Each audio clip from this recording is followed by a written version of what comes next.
Hello, I have returned, and with me I have brought some Planet Zoo to work things out with.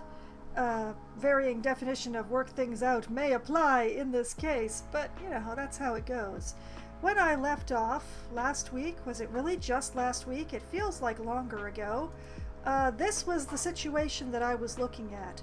A bunch of pens that I, kind of like the look of and the layout of and all that sort of thing. And, no choice of what to put in them. Now, the first thing to do with is that I decided that I was not going to go with this 1000 here simply because the terraforming would be kind of a nightmare. So I'm just gonna... This is going to be a smaller pen and we're just going to put some plant life in here and it'll be fine. So that was the first thing. But the second thing was that I forgot to turn on my cursor light, so let's get that going.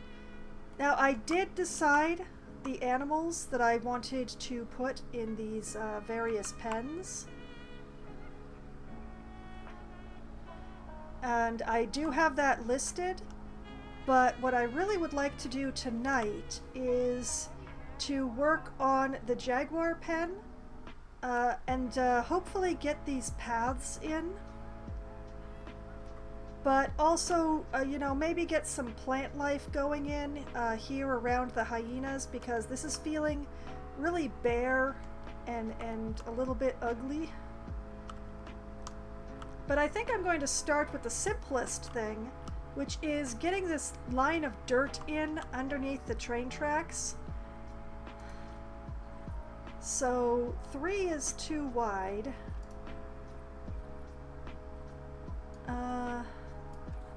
1 isn't wide enough. So mote it be 2. So I just come along here.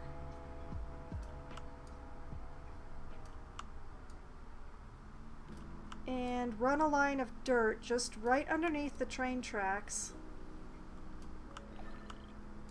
And one of my foxes has just escaped, hasn't it? Yep. Don't worry, he'll go right back in a sec. See, there he goes. So I find that in the absence of an appropriate gravel texture in this game without modding, which I prefer not to do with this particular game, or with most of the games I stream, I don't actually mod them. The singular exception has been Darkest Dungeon, in which I have grabbed a whole bunch of the mod classes that don't seem too overpowered.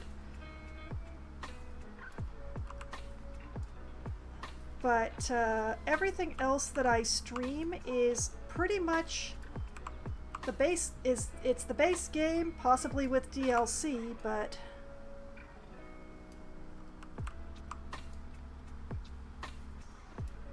just coming along here.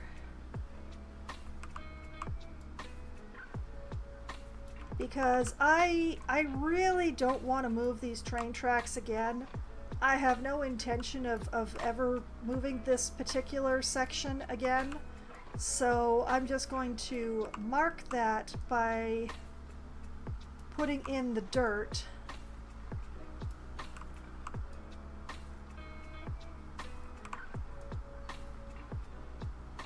Like so.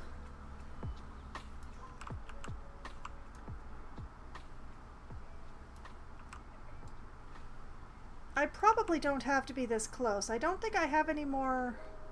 Oh, I do have one more bridge. This is the other reason why I'm not moving these train tracks. Now that that bridge is there...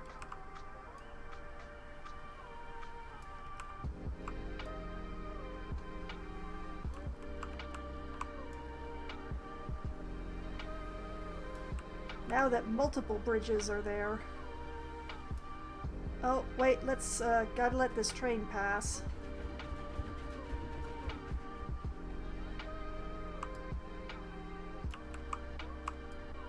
Okay. And just on the other side of this bridge is right about there. Yeah.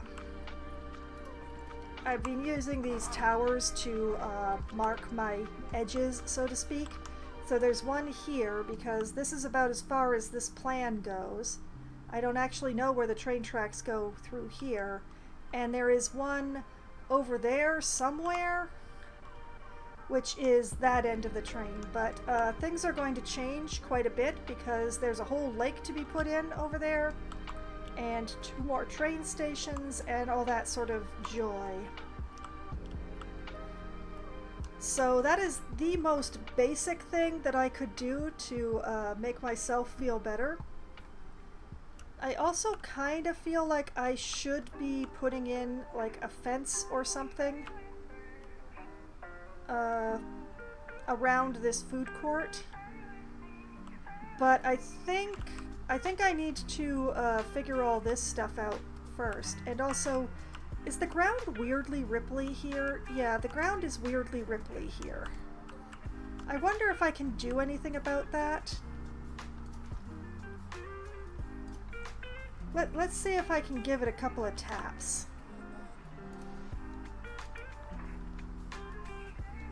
Oh, no I cannot.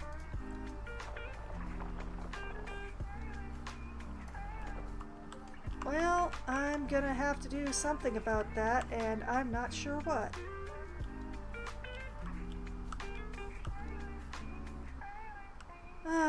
I'm gonna have to make that a problem for future Foxwine, because this is something that's gonna have to be dealt with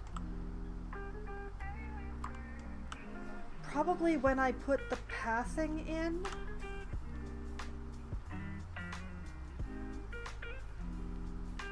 Currently, I'm thinking that it's going to be a loop that goes around like this. But I could also possibly double loop it, and oh, there go some of the fireworks. Some people have decided to start a day early for Canada Day. The main thing here is that this path doesn't need to be this long, but I want it to be this long until I put in the gate. So... And you know what? I think actually I can take these away.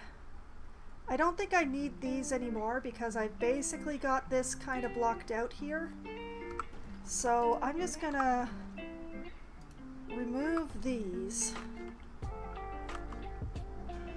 because I know that I am covering more area than I need to be in here. So that'll be fine.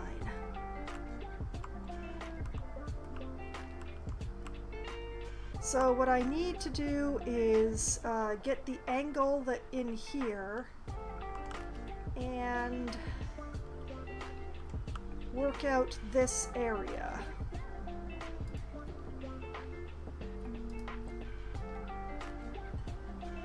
So over here, in here, I'm pretty sure I'm using concrete. I am.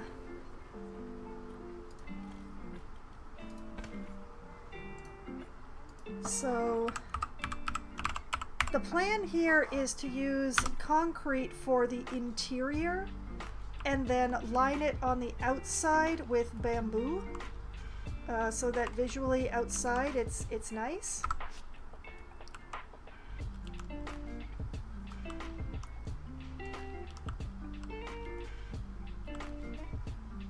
I think I'm gonna try and do this bit first.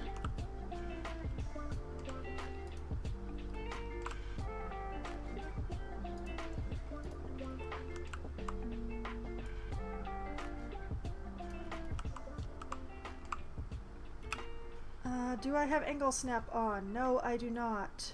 Do I have random rotation on? No, I do not. Okay, we good. I'm going to just tilt this away. Then line it up like that.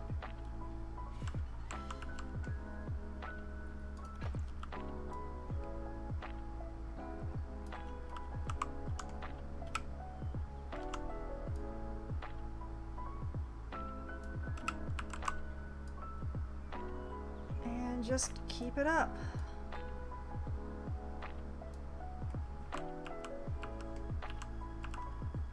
Checking it from multiple angles to make sure that it works. There we go.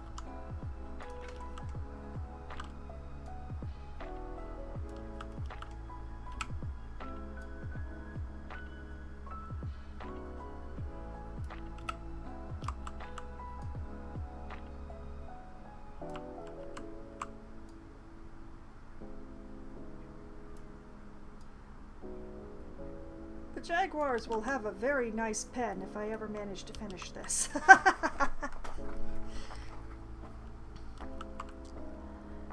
Like that.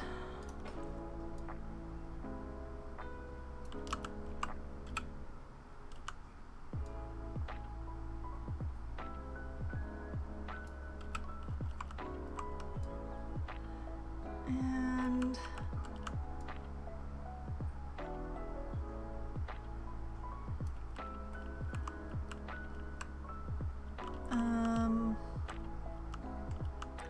try not to make the corner too jagged.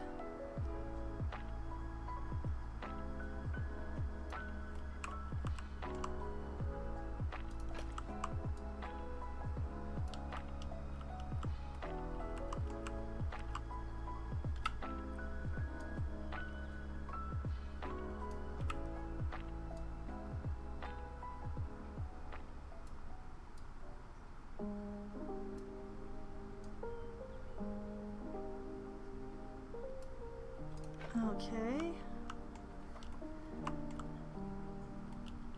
What would be really nice if I could do this bit as a straight line. So, what I'm gonna do is I'm gonna take a bunch of these.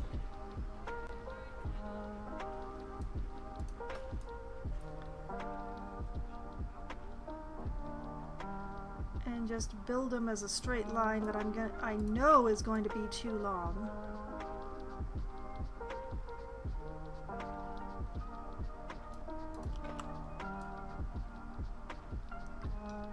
Although I may not have chosen the best place to do that.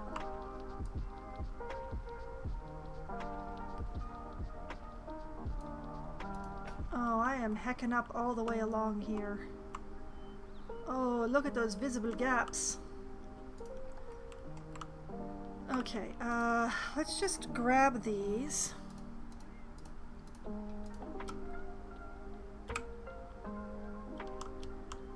We'll bring the whole pile out here.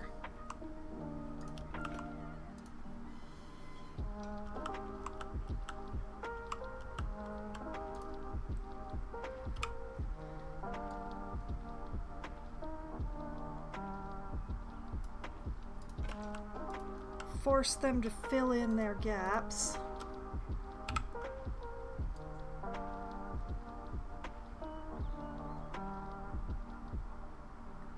Like that.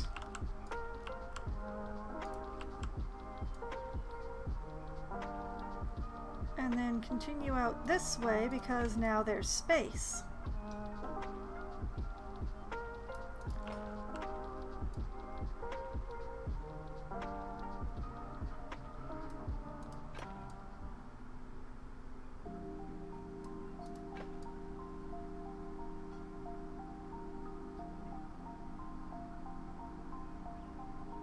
I pray that this is long enough because I don't want to make it longer. Any longer than this and it's going to get really awkward to work with. The problem is the train tracks. I can't go too nuts because I'll run into the train tracks in a very literal sense, and that would be bad. That would be very bad.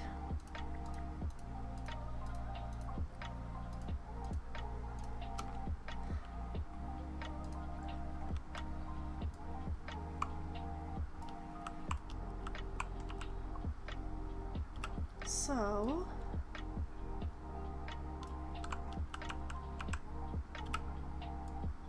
then what I try to do is bring this to a meeting, which this is not doing yet.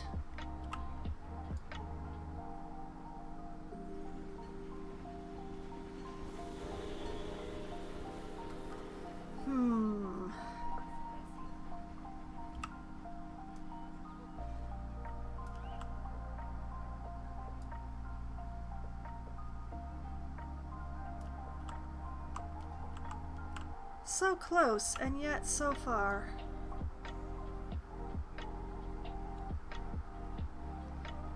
There is a straight line that will cause these two to meet. I'm sure there is.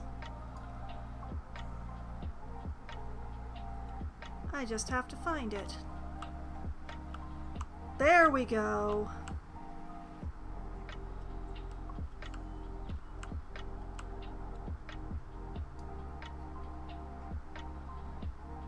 And we just line this up.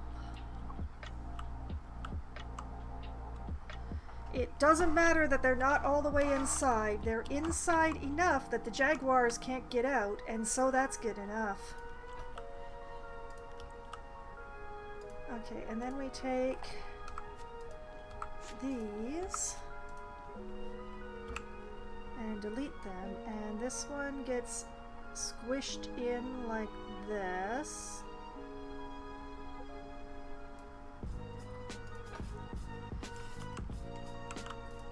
Height is a thing that I will worry about later.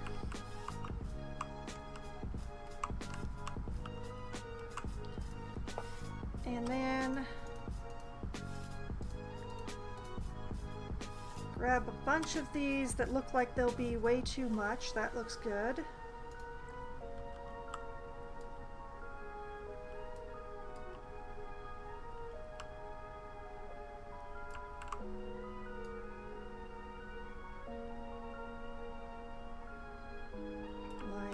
Line it up. I'm lining it up with the wrong one, but we'll work on that later. I have entirely too much.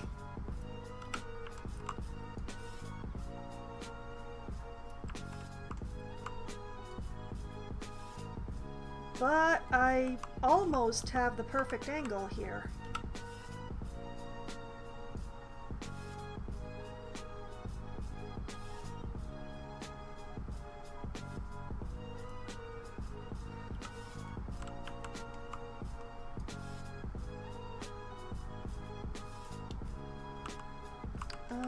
Not quite.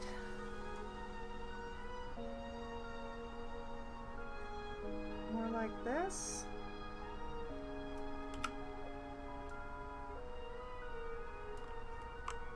Oh, that looks like it'll probably work.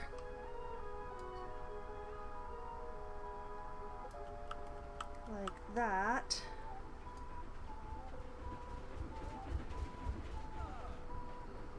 And like that.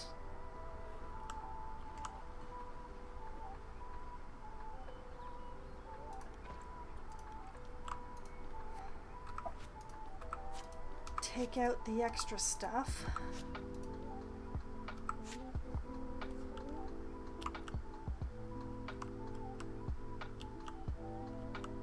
Yeah, that's gonna be a bit of a wonky corner, but I'll work with it.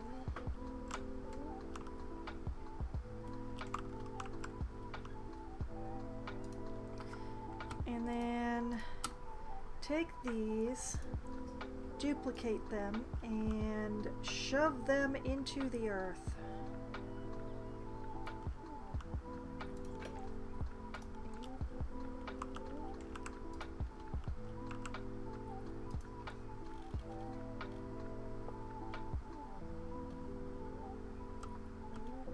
Okay, come here, come here.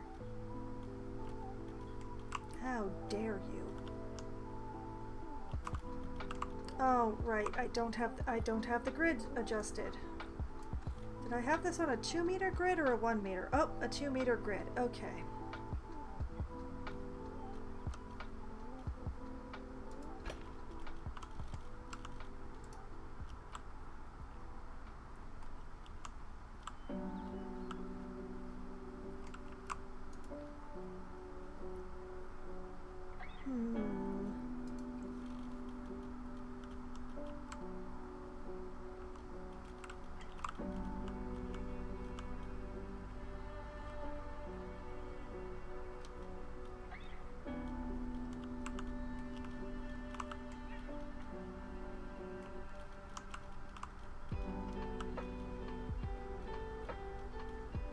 don't understand what is going on here.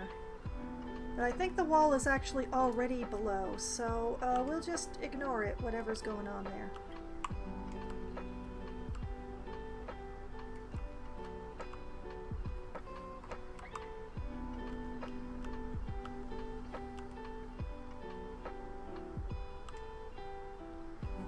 Okay.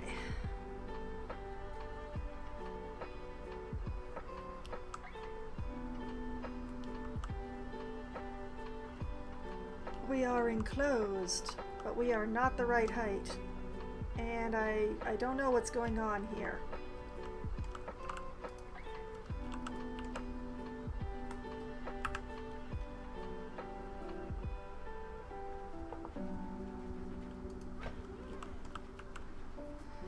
Okay.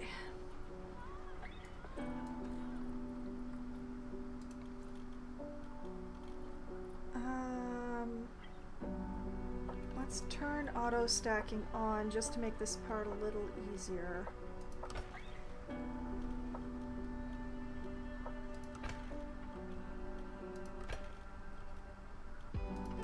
Bring this all to the correct height. Or the same height is actually probably the...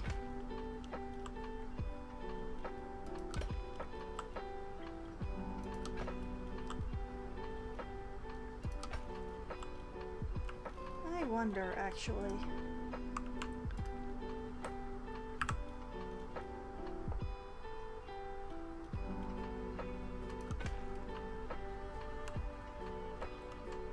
What if? What if?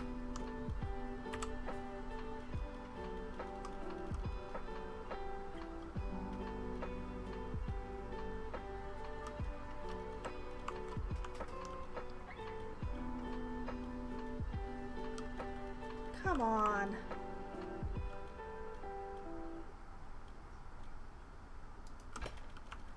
Like if I did like that, the windows would be a little bit smaller, but we would have that thick line along the top edge. You know what? I kind of like that. Not like that, though. I don't like that at all. Disobedience will not be tolerated.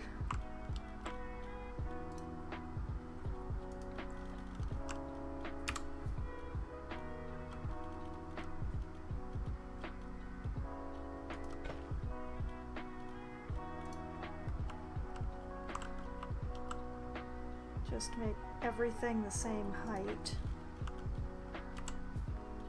Even though that means that the lower hill walls are going to be very, very tall indeed. It's fine that the train windows are a little lower because the people on the train are seated anyway, so...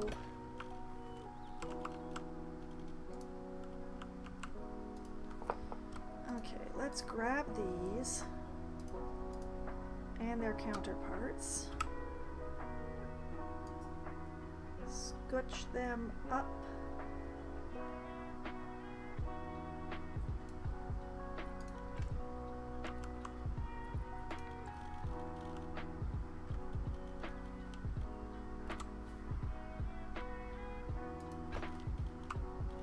Like that.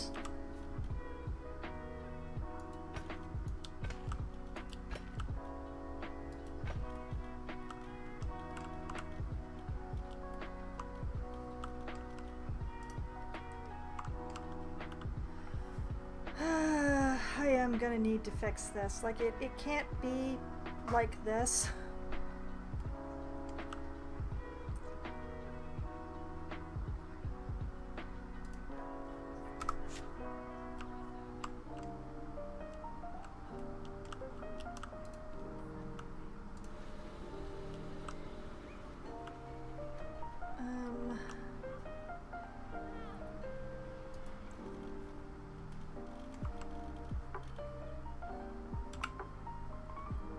Turn on angle snap.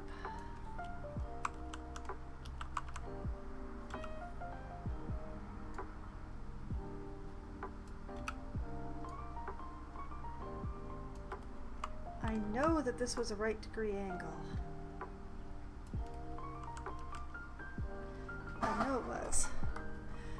Couldn't you move the walls with the windows up and then put more wall below them? I could, but it doesn't work as well with the way that the train is designed. Also, hi, Madlib. Nice to see you back at the stream. Whoop. Come on, come on. Camera, please.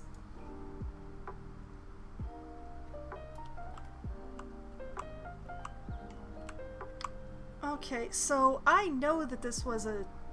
Oh. It was a 90 degree off of this wall. I used the wrong wall, folks.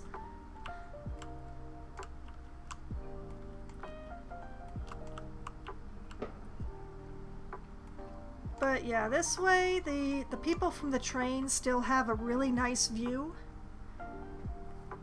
But the top just goes nicely along. I'm trying to have this be the same height all the way around.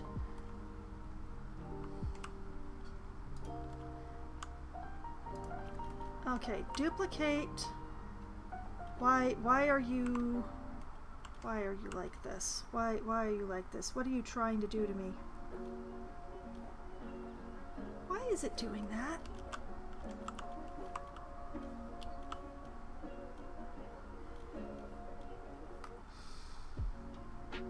It's not supposed to do that.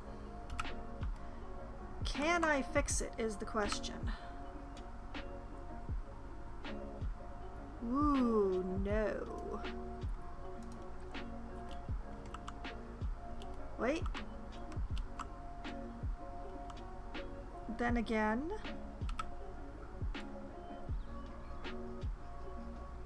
The world axis will save me.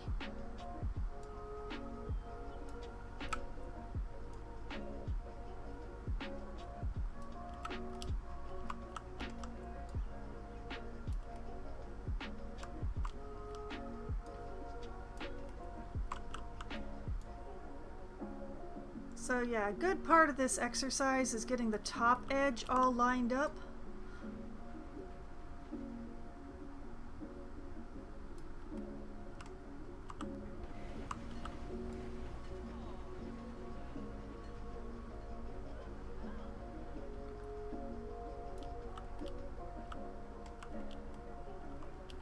Hopefully without looking too bad?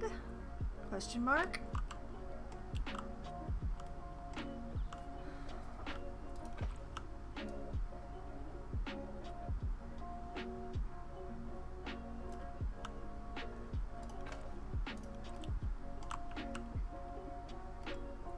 It doesn't have to look perfect, it just has to be sealed. Oh, more fireworks. Gotta love this time of year.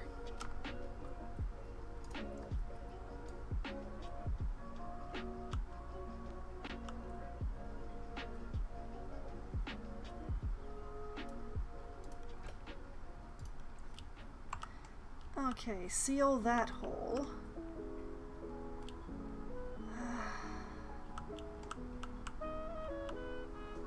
This whole area is a problem though. Whoops, don't want to be inside the train station.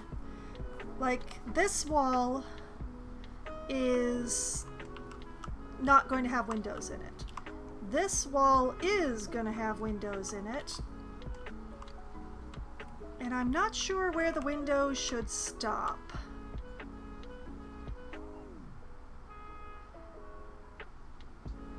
Maybe about here? Or here. Yeah, here. Okay, so then everything to the right currently of here, we just grab that and duplicate.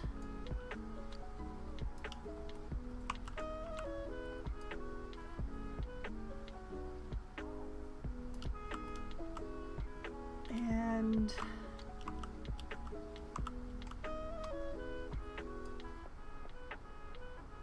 line it up.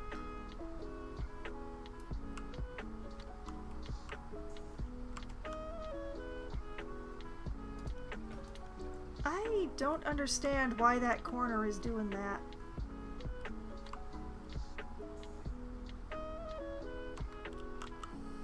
But I'll call that good enough.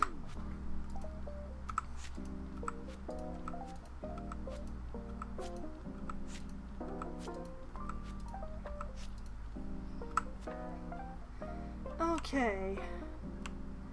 Now I just have to get this wall right.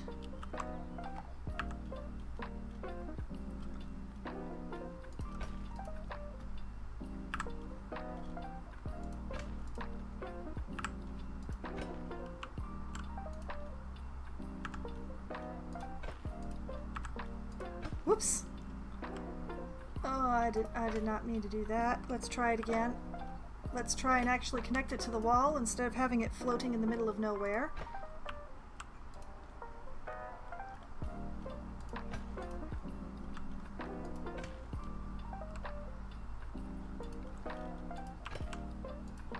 There.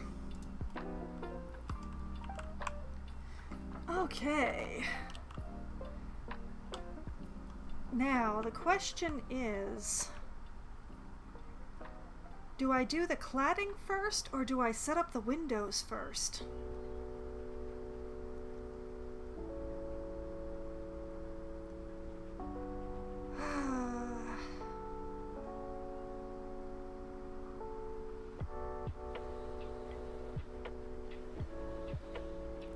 Probably setting up the windows first is gonna be easier.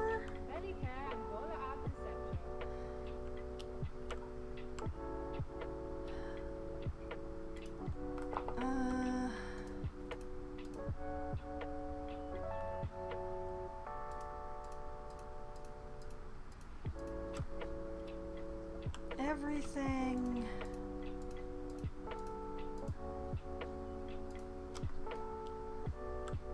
Oops, too far. Okay, all of that.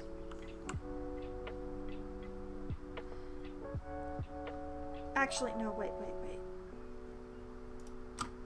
There we go. Okay.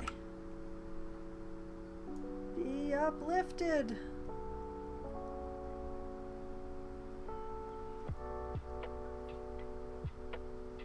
And line this up.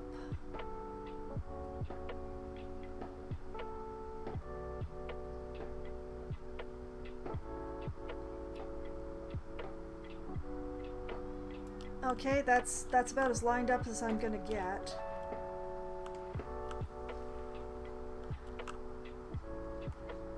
Yeah, that is not enough window, I think. Like, once I put the bottom level in... Oh, man, do I have anything that's like the height of a human?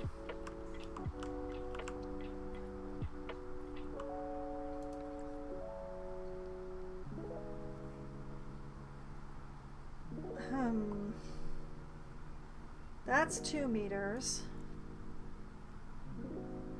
They definitely don't need to be 4 meters tall.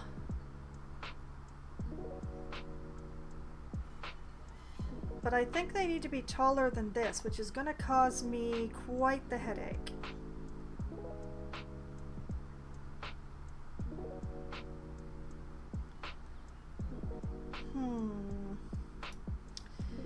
I think maybe I'm going to have to do this in reverse, which is going to be so fun.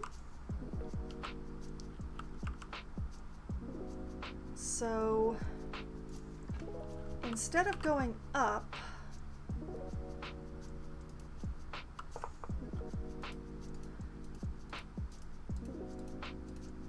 all of these bits that I want to be windows need to go down.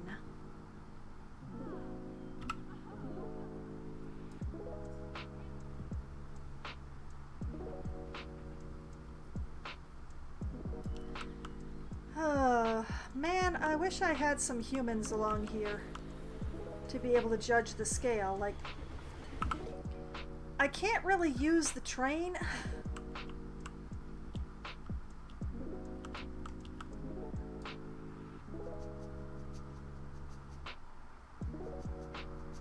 I'm gonna go with that.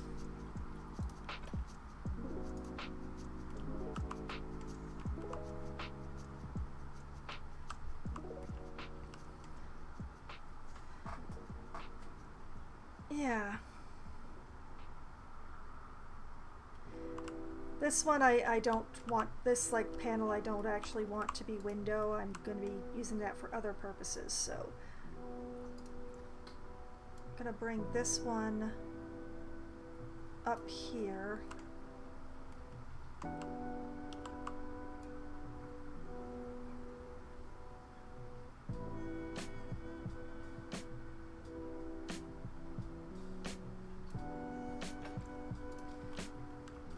Okay, now we're just gonna have to pray that I put these the right way around. We shall all find out together.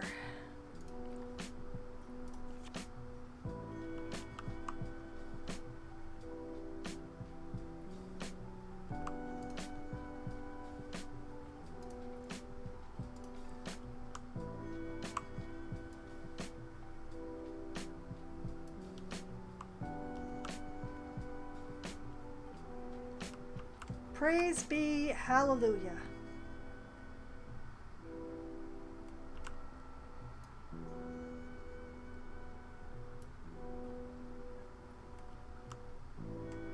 The only problem is that these are now the wrong way, I think.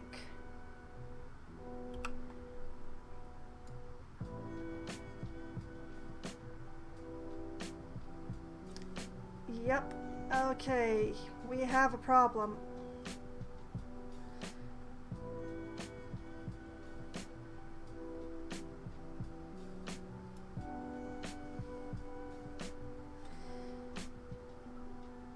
Well, along the straightaway, this is not as much of a problem, but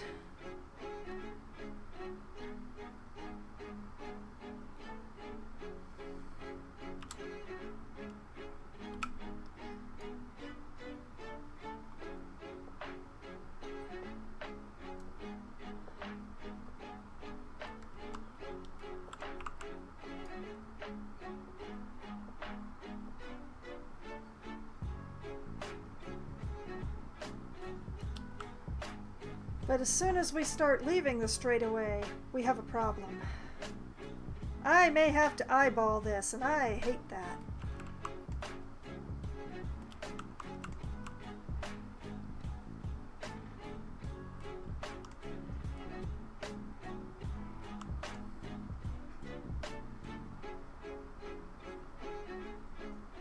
Sigh.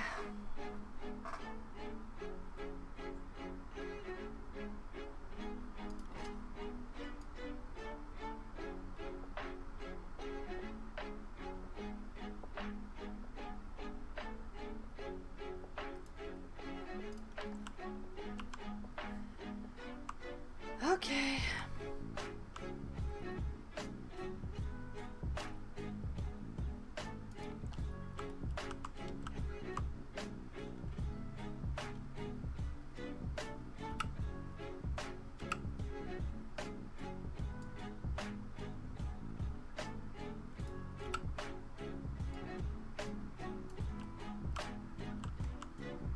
This definitely needs to change color. We need something a lot lighter than this if I can get away with it.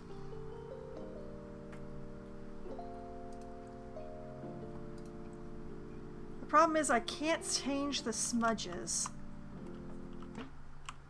That's gonna have to do, I guess.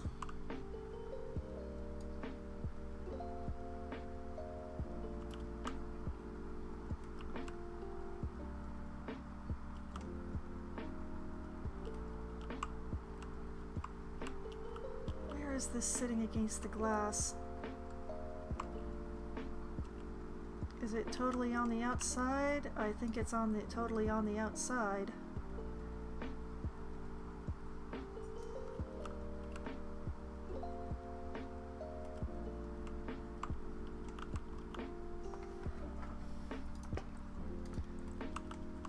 Okay, folks, pray for me, because I'm really gonna need it.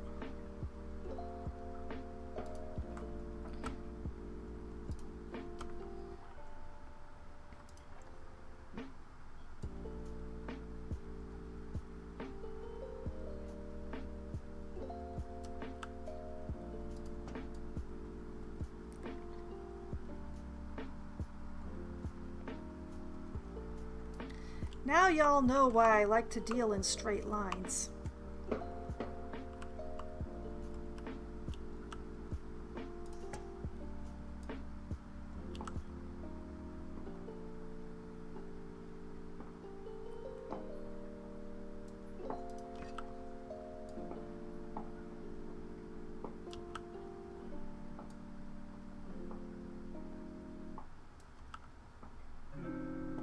Because as soon as you start getting into this sort of mess, well.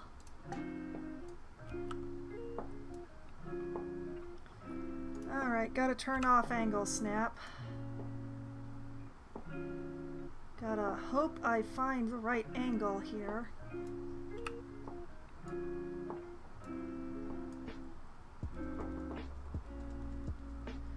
It doesn't have to be perfect, but it has to be close enough that I can fool myself that it is.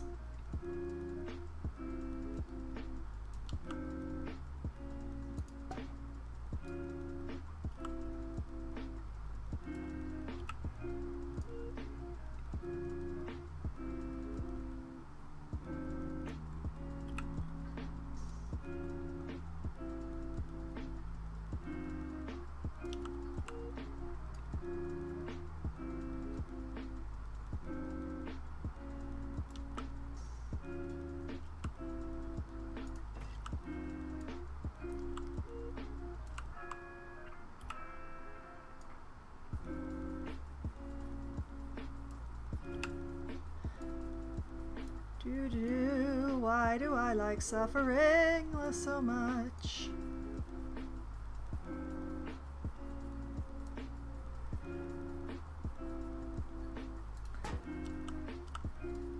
Suffering, I'm suffering, why must I suffer so? Why must this glass be drifting towards the front?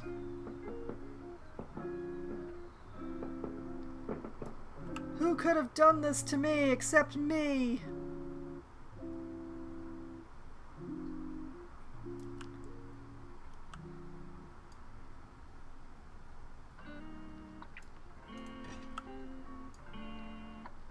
How could I be such a villain?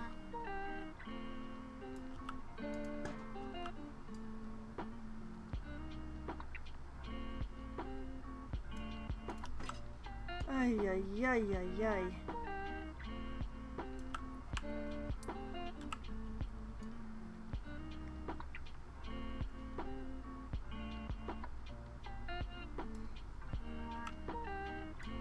I keep drifting.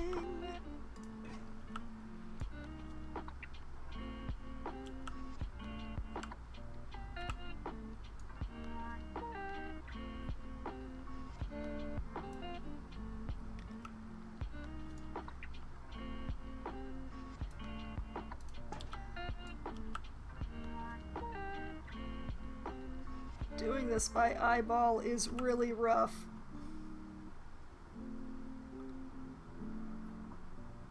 Especially since I went and chose a pattern that you can't tell where the lines are.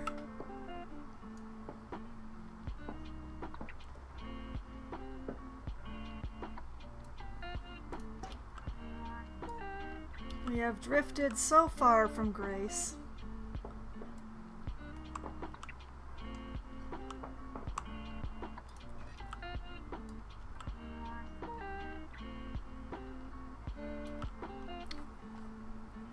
So far from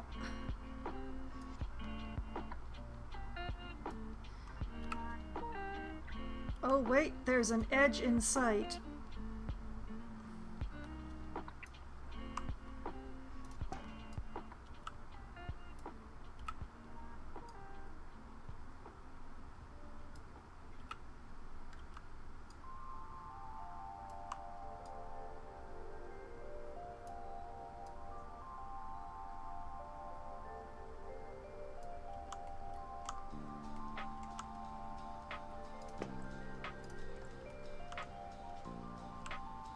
You know what? I will take it. I will take it. That'll be fine.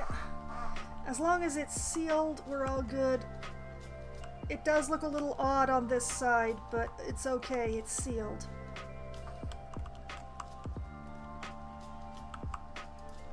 And somewhere in here... There it is. Oh, I don't need those, thank you. I just need the marquee beam, thank you.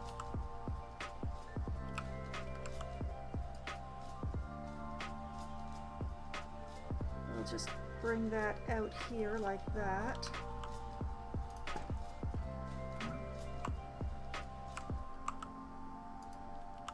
And we'll take this one and bring it over here.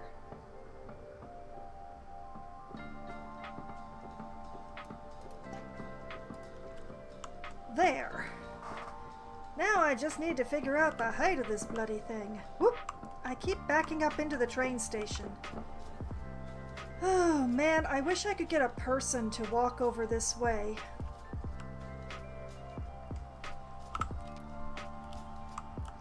I've been on pause this whole time.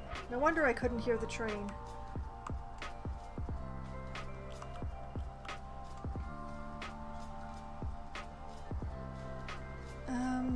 Wait a minute.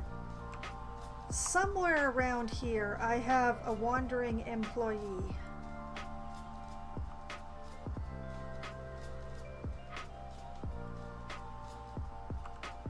Somewhere around here, I have an employee who's not doing anything.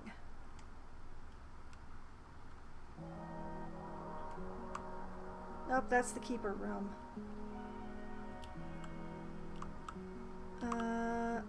Well, they're not in the break room either, so where is my wanderer?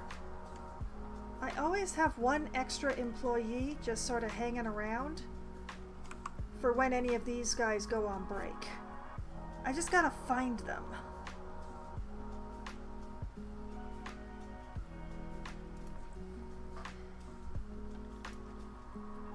To the staff!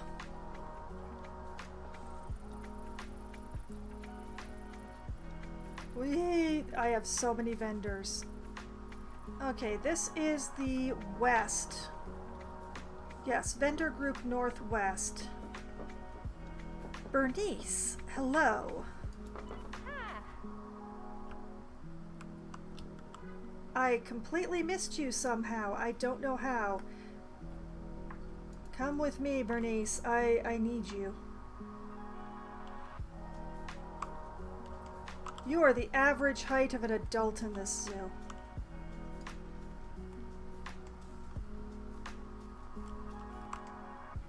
Yes, Bernice, good. See, I don't have to make the windows that horrifically tall.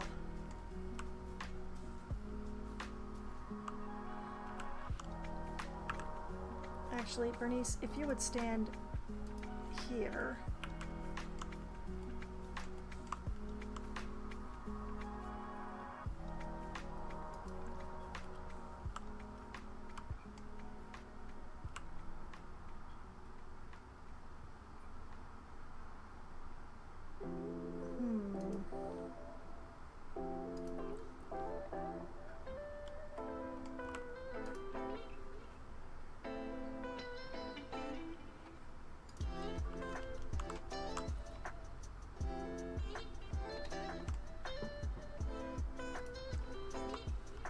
Okay, while she's standing there, let's just grab all of these that I used as the base, and it looks like the base is the perfect height. That's about mid-thigh.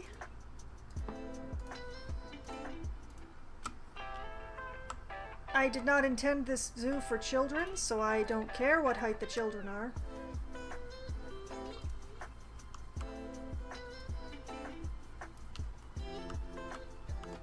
Okay, if I just take these up and line it up here.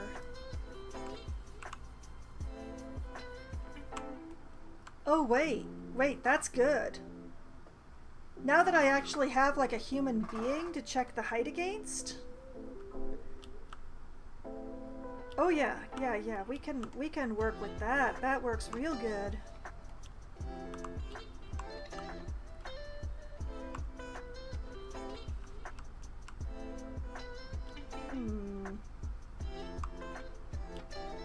I have it lined up over here, but not over there. But I think I can... I think this is just sticking up, so I'm gonna go with this.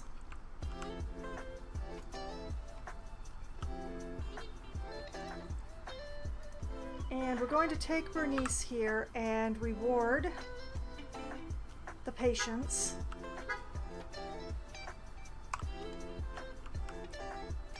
Look, Bernice, you're right at the staff room. Go, be free.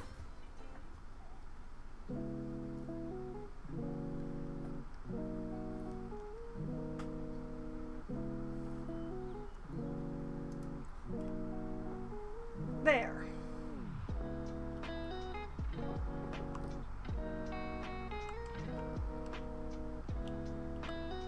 And I mean, we do have one baby window down here, but it'll be fine, right?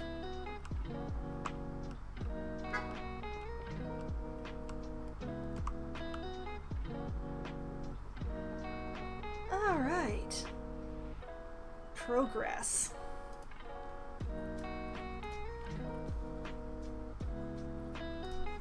Okay, back into the favorites because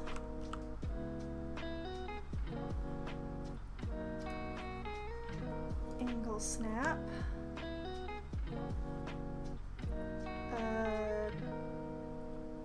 2 meter.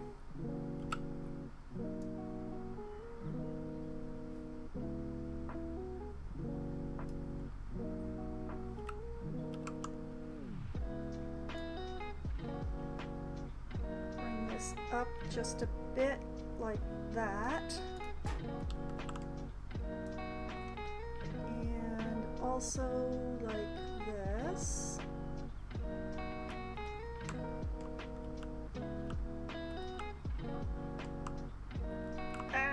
It is really hard to get the right angle without going into the train station here. Kind of like that.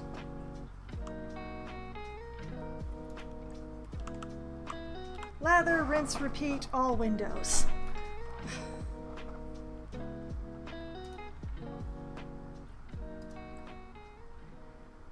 Duplicate, turn into a 2 meter. Rotate.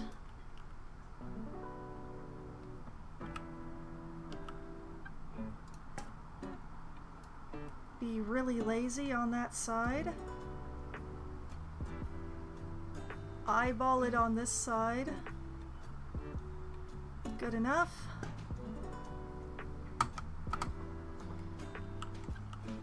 Man, the glare of my camera off these windows. Can I do it? No, I can't do it in the dark. Okay, fine. Fine. I will work with the glare. Watch me. I will defeat you all. The fact that I chose to build this zoo in the dark, thus doing it on hard mode, is my own decision that I made on my own. Me.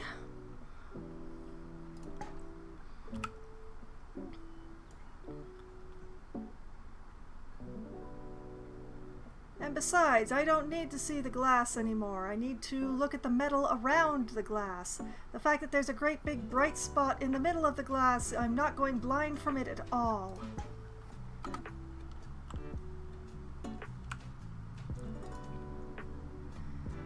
And if I just keep insisting, I'll actually believe me, right?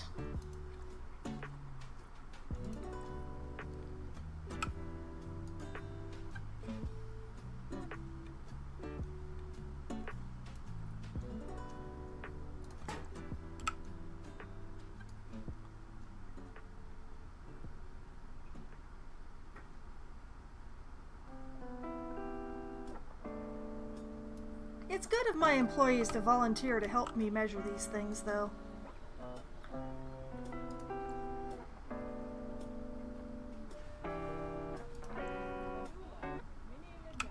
Okay. And even if it doesn't line up perfectly with the concrete, I do know that it is lined up perfectly with the glass, and that's good enough.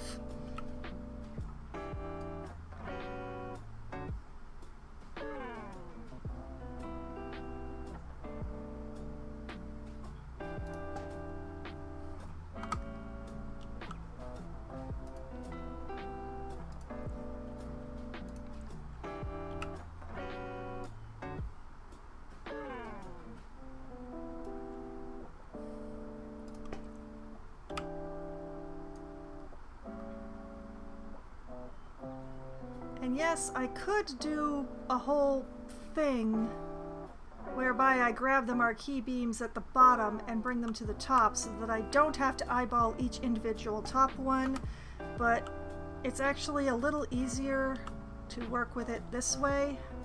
So the top might be a little uneven. We'll never notice once I put the bamboo on. So just swing this down here and then bring it up here. This is mainly because, like, once I have the bottom row in place, it's actually really hard to grab it without accidentally grabbing the glass. So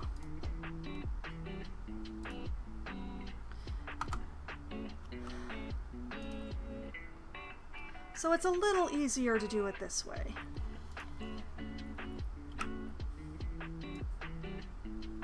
And as long as I keep remembering to switch it to the 2-meter bar from the 4-meter bar, we're all good. And get a whole pattern going.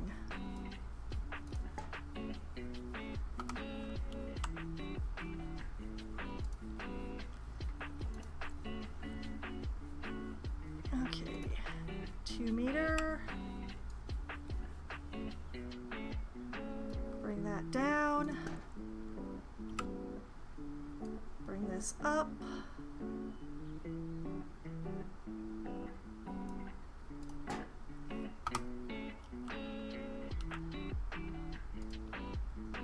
Continuing. To get things to look good, you sometimes have to repeat yourself a lot in this game. But I kind of come to dislike floating windows. Like ones that don't have... well, that don't have the metal that I keep putting around it to act as the window frame, to actually be like, hey, this is what the window is mounted to.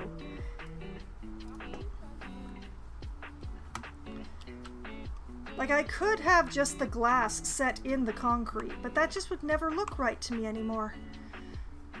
The longer you play this game, the more detail-oriented you get, I swear.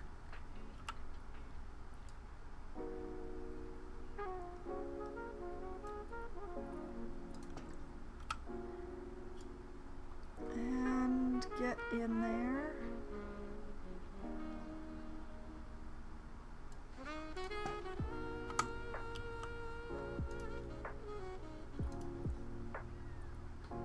The end must be in sight somewhere, right?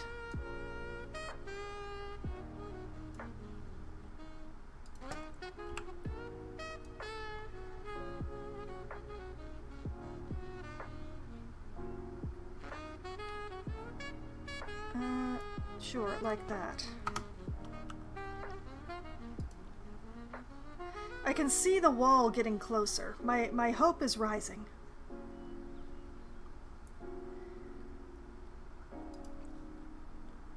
And 2-meter.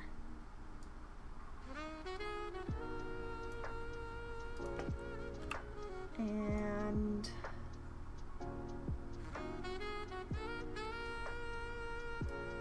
like that.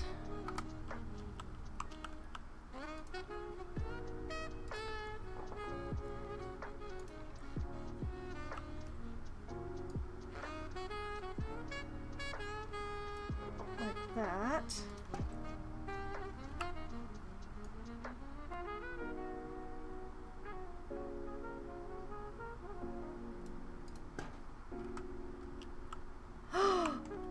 only have 3 panes left.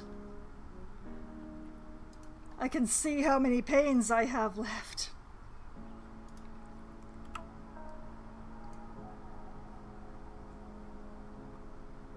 Come on. There you go. The last one will be a little bit itchy because I'm going to have to adjust it, but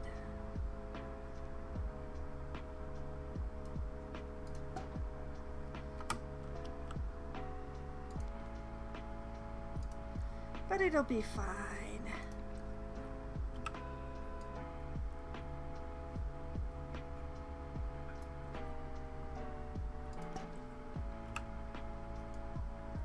We'll just get this all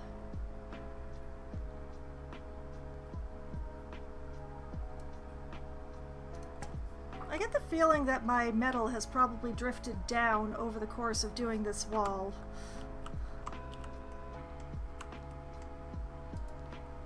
Alright. Last one, most annoying one.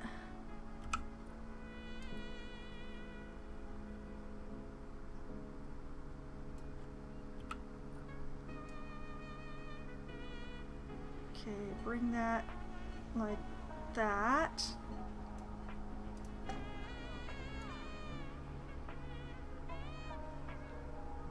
And like that. There.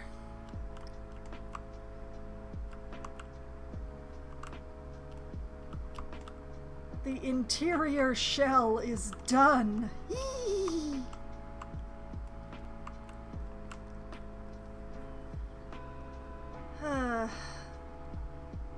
The exterior is going to be a little annoying because I'm going to have to finicky place all the bamboo.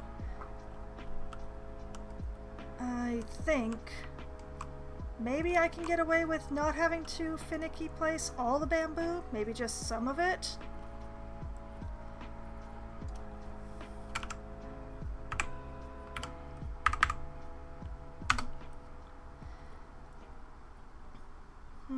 I think I'm going to use the natural colored bamboo for this.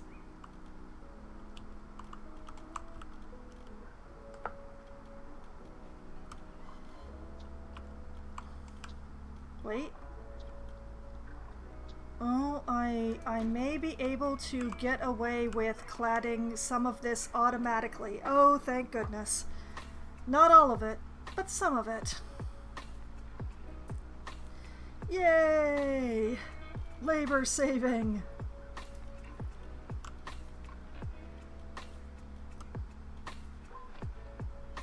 Oh, I nearly forgot. Grid size needs to be brought down to 2 meters.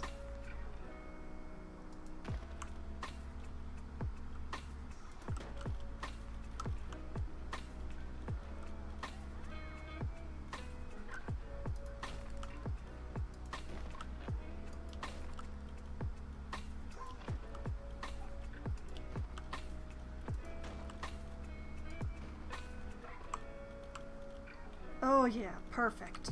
This is gonna be good. This is gonna be good.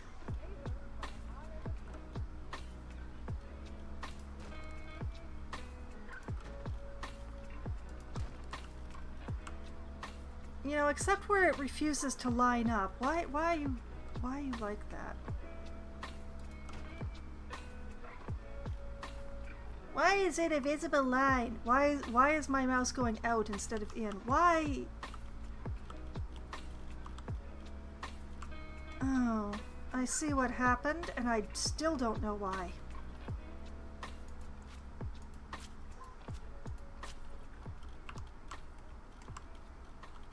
Okay, come on. Yes. Yes, yes, more like that. Yes, thank you.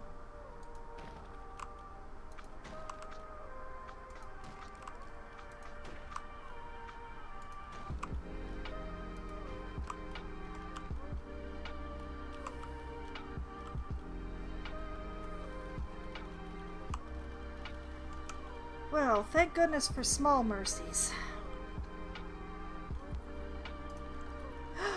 I didn't put the glass in on this side. Oh boy.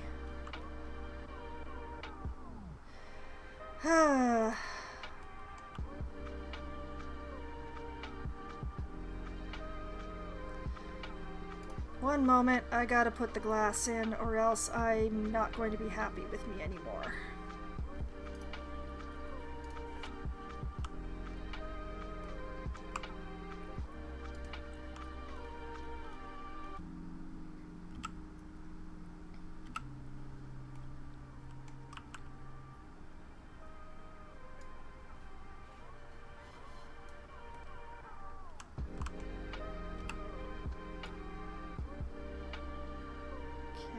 Basically want to center it, or come close to centering it. That'll do.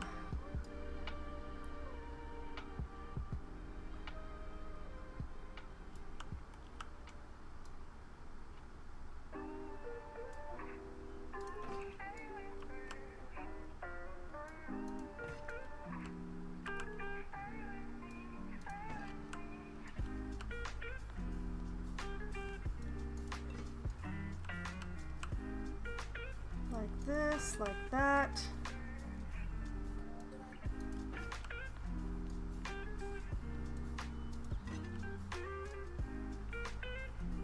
And like that.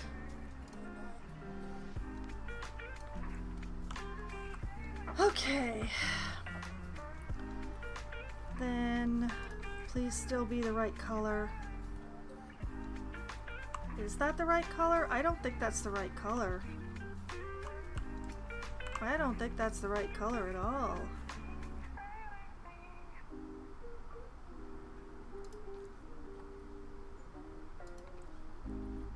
Yeah, that's the right color.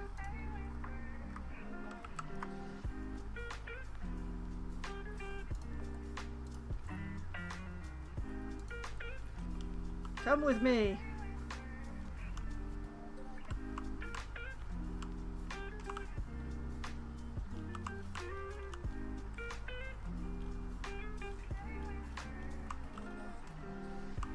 Interesting. Why did that seem like it was slightly rotated? Oh, because it is. How weird.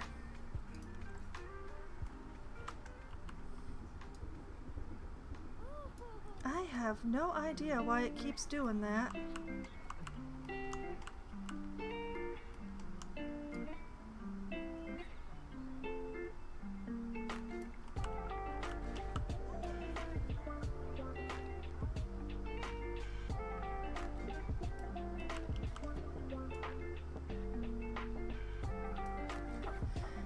That.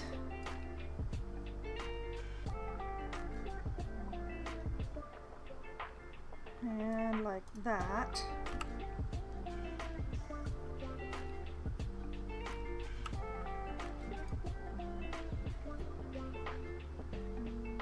Oop, that's a bit much. That feels better. And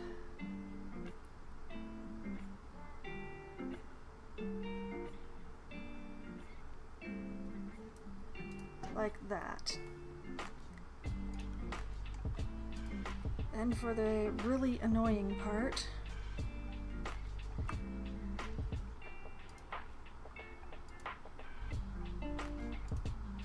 there we go. Okay.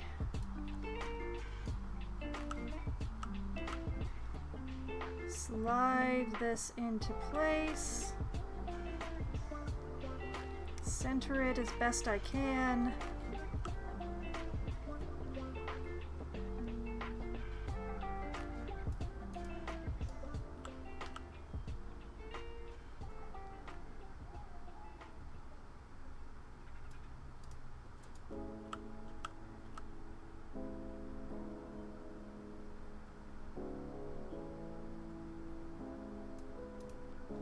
One more.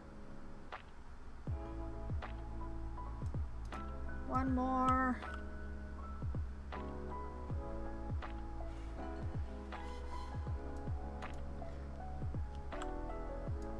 One more.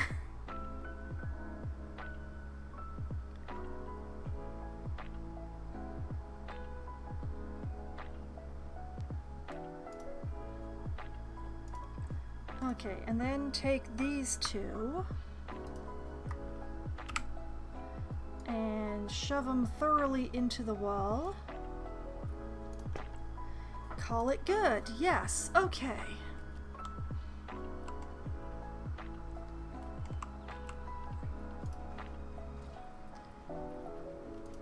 Back to the walls and the bamboo.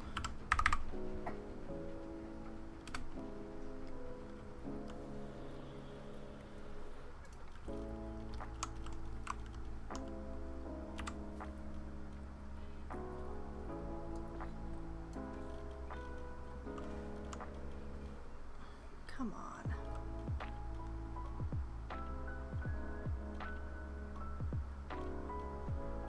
Are you kidding me?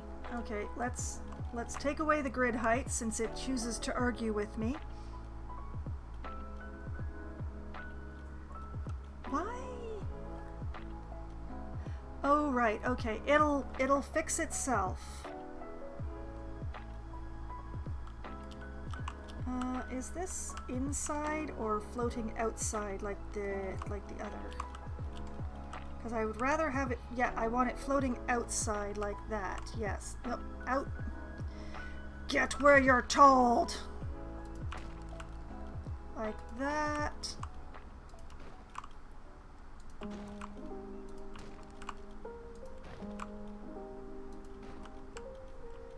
Yeesh.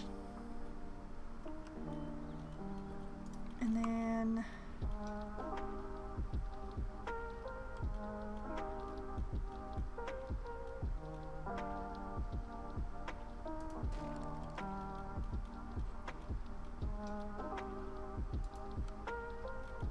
excuse me.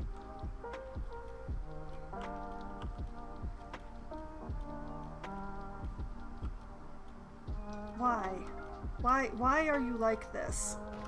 Okay, thank you for finally agreeing with me that you can do that.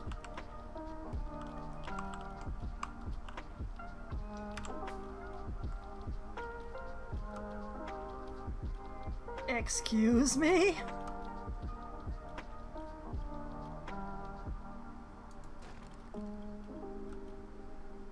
Why have I got to battle it for every single panel?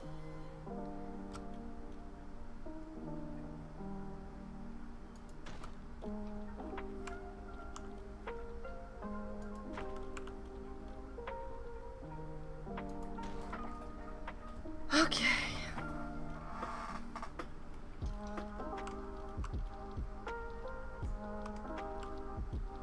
And those were different stuff.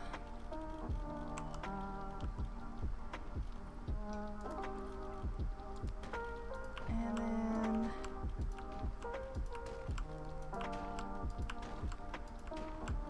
$1 meter.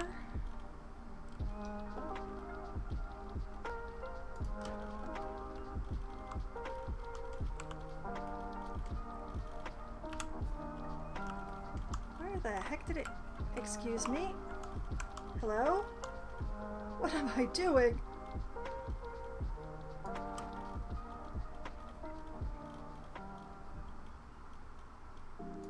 Please, please just do the thing. You'll look so good if you just do the thing.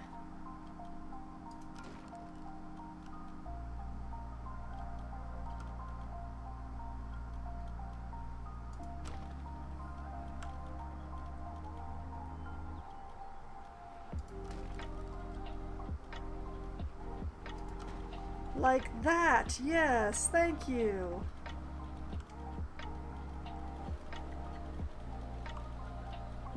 This part's going to be very annoying and tricky. I will deal with that in a bit.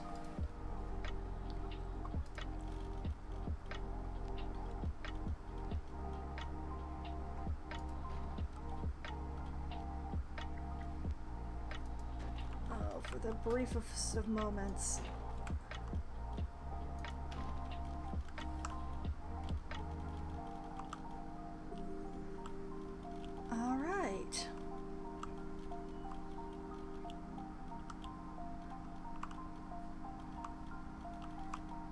going to worry about that face in a bit. First, I'm going to deal with this one over here because it's a nice flat line.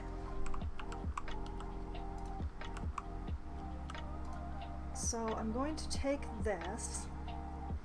We're all going to say a little prayer as I duplicate it. And where is my floating panel? Come on, where is it? There it is. Okay, now if I do this, it should float itself right out to the surface.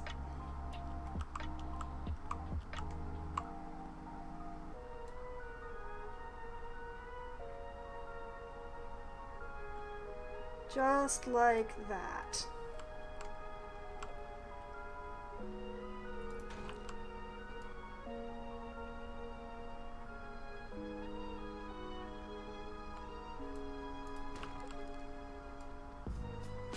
And then we just clad along here.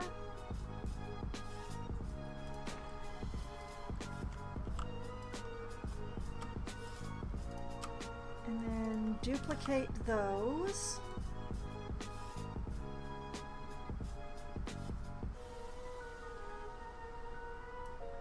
Like so. See, the flat walls are very, very easy. The curvy ones are the ones that are going to be a bit of a bear because I'm going to have to do each piece at a time.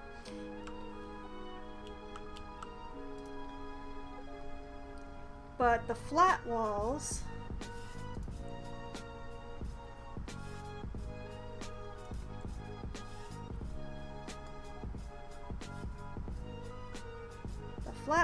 we can just do this.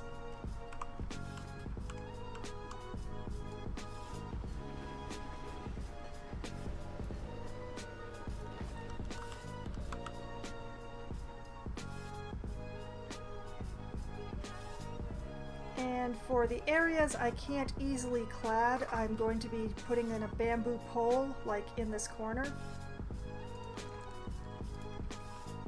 Because otherwise I can't cover up that edge of concrete. But that is the way that goes.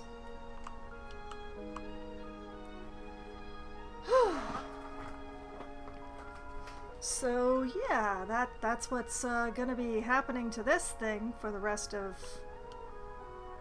for the rest of my working on it. Once I've got the walls, there is some work in here.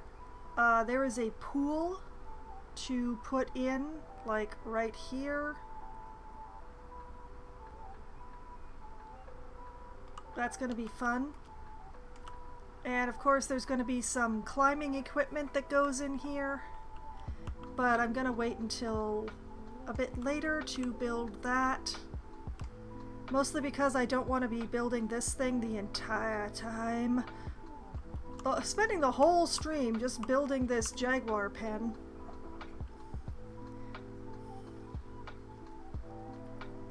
You know, I think I might put the decorative topping on.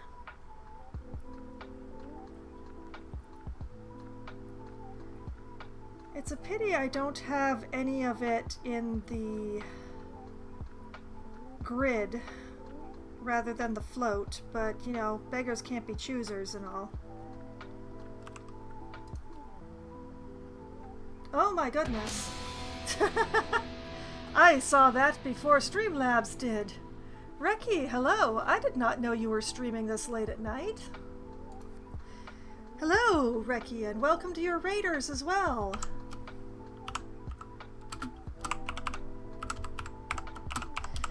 What have you been up to? Oh, League of Legends. It's only like 9 p.m. Oh, it's only like 9 p.m. your time. My time, it is nearly 11 o'clock at night. Now, where was I? Oh, yes. I was doing ridiculous things in order to get a bamboo coating on this concrete.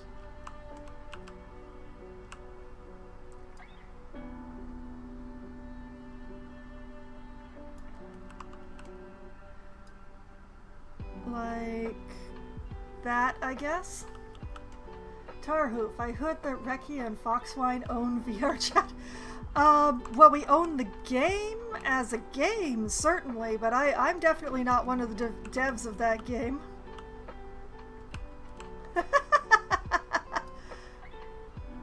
I do have VR chat, and I do have an account on VR chat, and you can probably guess what name is on that account because, hey, I don't change my name anywhere.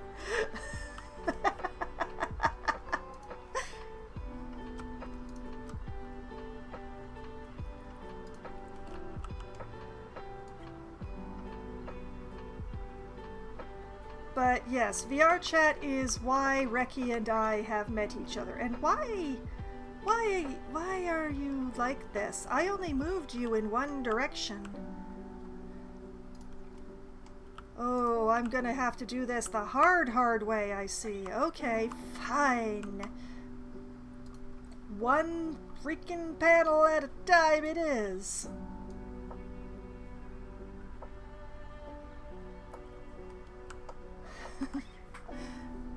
Must dash, but I'll have the stream still open. Oh, thank you. Well, the bamboo will look really nice once it's done. Basically what I've got is this enclosure. It's got a concrete interior, which I will do something about, but it has this bamboo exterior so that the people looking at it from outside won't see all the concrete. So it will look nice eventually, but I have a lot of 2x4 bamboo panels to put in before that time comes. Hello. Ah, and Tarhoof has found one of the sound alerts. Thank you very much for the raid, Reki. I hope you have a good rest of your night.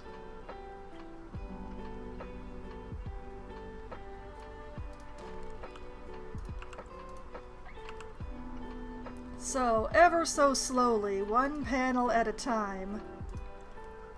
This is one of the things that you can do with Planet Zoo, is to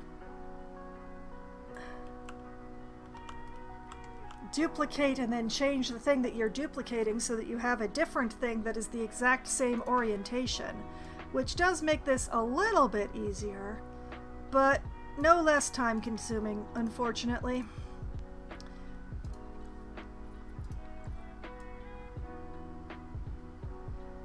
Oh, but I just comfort myself with how nice this will look when it's not a big concrete wall and instead it's a big bamboo wall. Oh, how happy my jaguars will not be because they won't be able to perceive the bamboo at all. They're just gonna have concrete. But that's fine. They're going to have a pool, and they're going to have all sorts of climbing stuff, and probably a massive number of trees, because I'm just like that. But yes, for those new to my channel, hi, I'm Foxwine. I'm a variety streamer. I stream games according to what day of the week it is, and I stream 4 days of the week. Mondays are Management Mondays, when I play a management game, and currently the management game that I'm playing is Planet Zoo, and I have decided to build a nocturnal zoo that only has nocturnal animals and that is only open at night. Why people keep bringing their children, I do not know.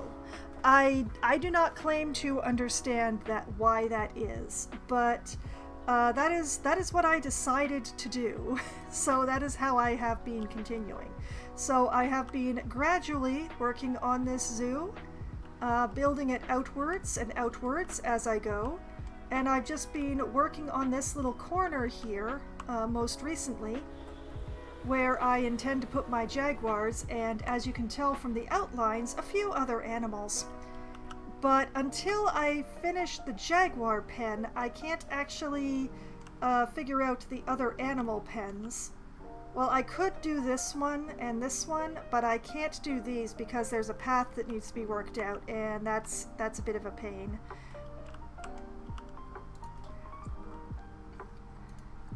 So the jaguars are first, mainly because the place where their pen goes is very specific.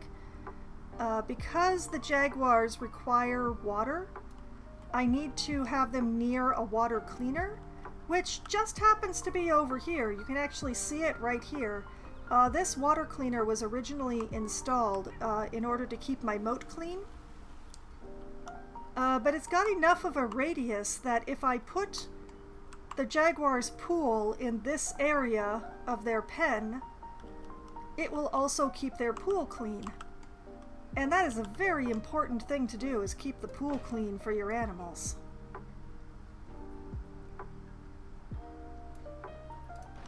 So that's why the jaguars are going in first, despite being the animal that is furthest away from anything else that I have developed so far. And we're just in the slightly time-consuming process of getting these bamboo panels installed so that, at least outwardly, in the most literal sense, my jaguars are not living in a concrete box.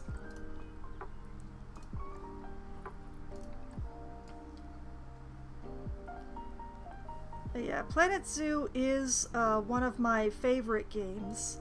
I really enjoy the building process, and also, it must be admitted, the animals themselves are a real treasure in this game. Which I can't actually show you right at this instant because, you know, I'm stuck with this bamboo paneling on my jaguar pen.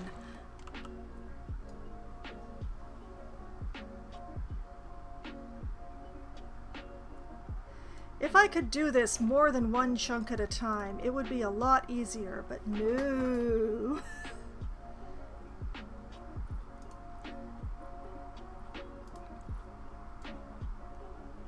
Whoops, too far. Gotta adjust angle here. There we go. As we have a lot of noise going on outside tonight because, like Reki, I'm in Canada, and tomorrow is Canada's birthday. And there are a bunch of people who decide to set off their fireworks tonight, and a bunch of dogs that are very upset that people have decided to set off any fireworks at all. So it's a bit weird tonight. It's going to be worse tomorrow night, but lucky y'all, I do not stream on Tuesdays. So you're not going to have to suffer through me trying to speak over the fireworks in my background. Which is probably for the better for everyone.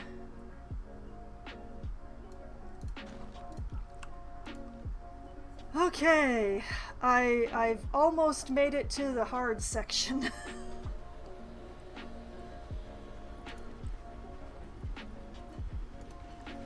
I am torn about how to do this section. I think I might go through and do the top edge and then come through and do the bottom edge separately, rather than doing what I've been doing for these walls, which is, you know, setting it and then sliding it down. Rather than trying to match the lower edges, I think I might just, you know, do them separately. So I think that will probably be a little easier on what fine shreds are left of my sanity. Admittedly, that's rich coming from someone who decided to do, well, this.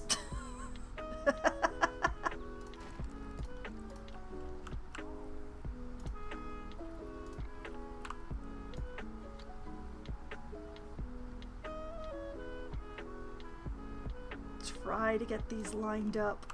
Try to have them all be approximately the same depth on the wall.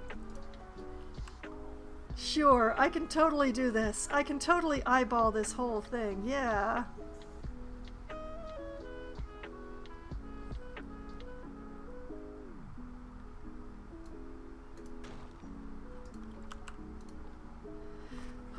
I think once I've got the bamboo on, I'm actually going to take a little break from working on this enclosure and maybe put some plants out around the hyenas or something.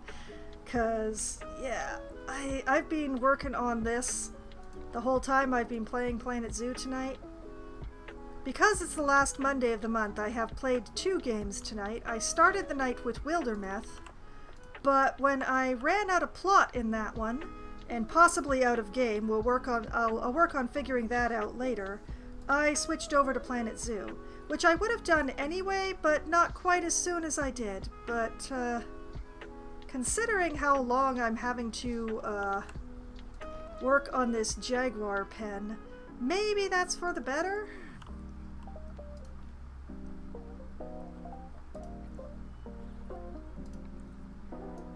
Oh, if only there were a batch command for this. This would be a lot easier if there were a batch command, but no, not for this.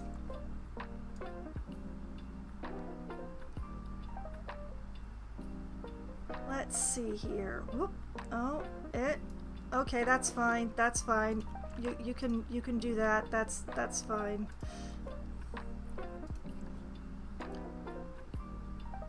Watch me forget to change it into a bamboo panel at some point. That's gonna be the best part. Like if I just go to pull it out and it's just more concrete. Whoops. Oh, no, didn't mean to do that way. There we go.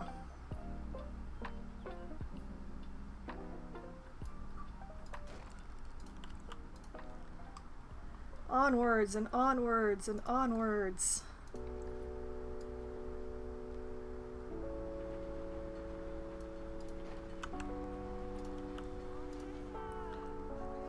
I feel like I'm at least halfway. I have no idea how far I have to go because where I'm going is behind my camera, but...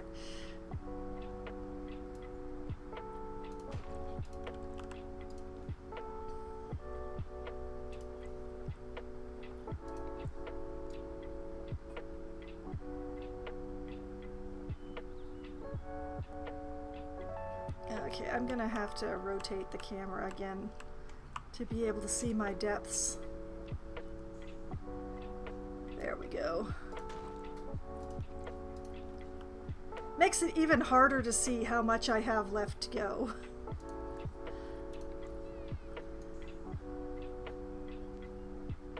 Could be a mile, could be nearly done. Wouldn't be a mile because my game is measuring in meters, but you know.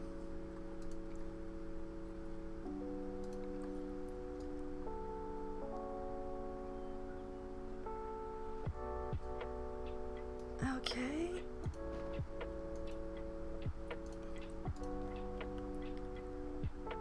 Wait.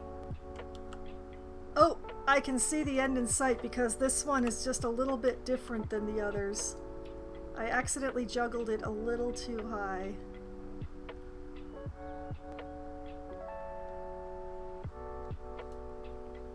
Better? Sorta? Okay. I'm close to the end. Except not really, because then I have to do the bottom layer.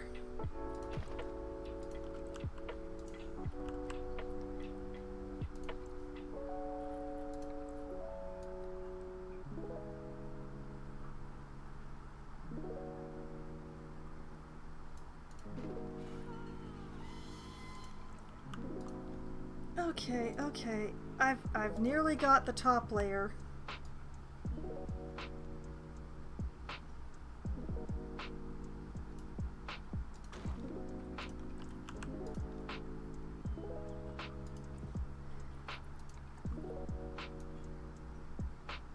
And slide this out.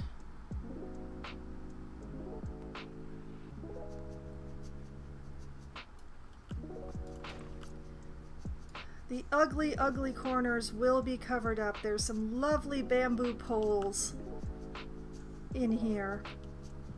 And it'll all be fine. It'll be fine.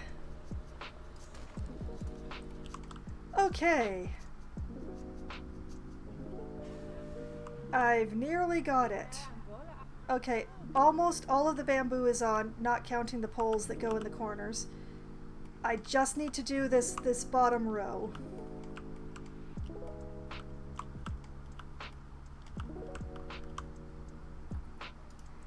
Same as the top row.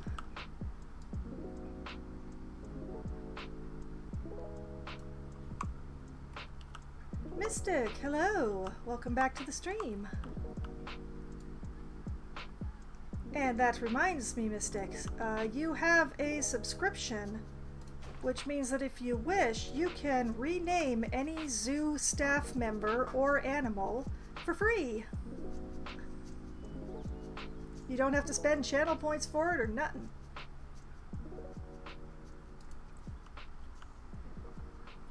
And in doing so, you would probably save me from this bamboo. Because of course I would have to leave my construction to go and rename whatever or whoever you decide to rename. And no, we don't have any Flareon here.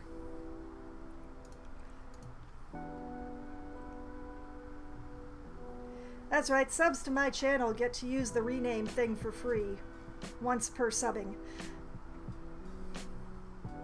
They also get to use the speak command for free on any day and not just Thursdays.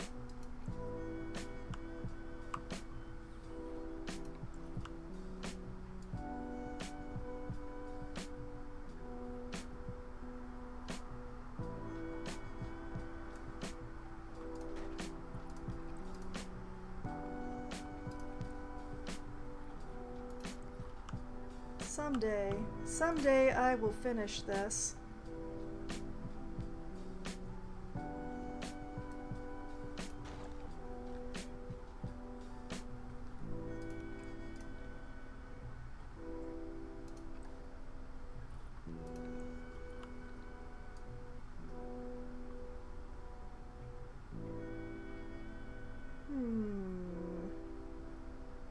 It's a matter of depth here.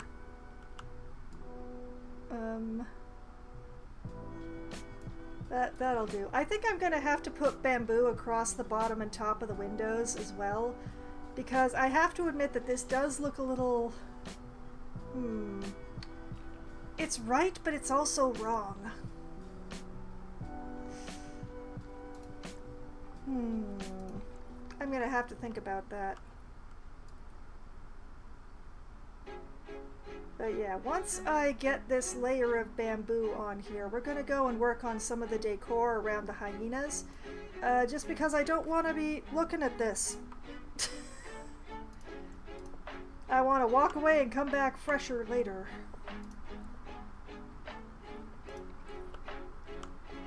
Let's see here.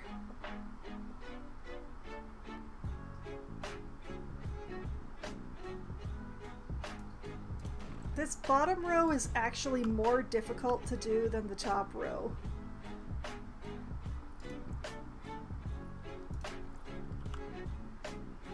Mostly because the arrows end up so far away from where I'm working, quote unquote.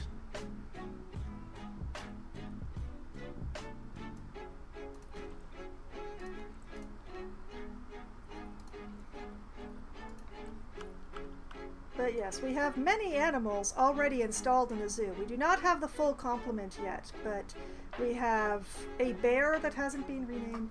Can I name someone or something now? Oh, yeah. There's various staff members. We have zookeepers, we have vets, we have caretakers, we have various vendors. We have many animals. Many animals. Whoops, I forgot to change it. Hold on. Change.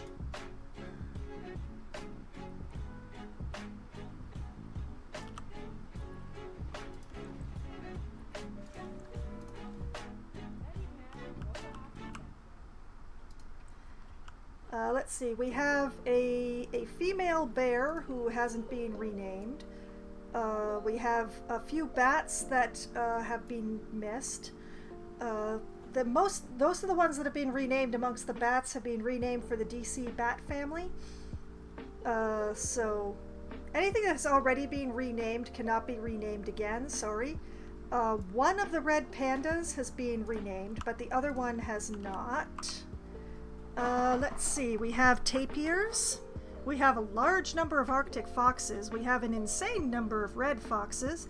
We have some saltwater crocodiles. We have numerous snakes. We have various kinds of spiders and scorpions. Let's see, what else have I installed in the zoo? Oh, we have wolves, and we have European deer. Oh, we have the hyenas, of course.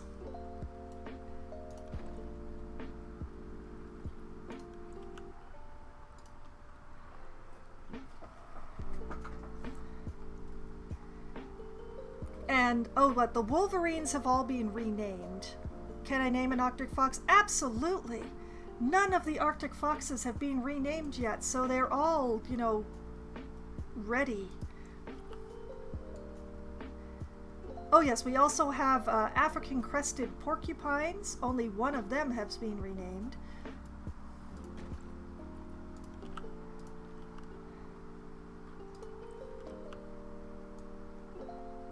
And I keep forgetting to change to bamboo while I'm talking.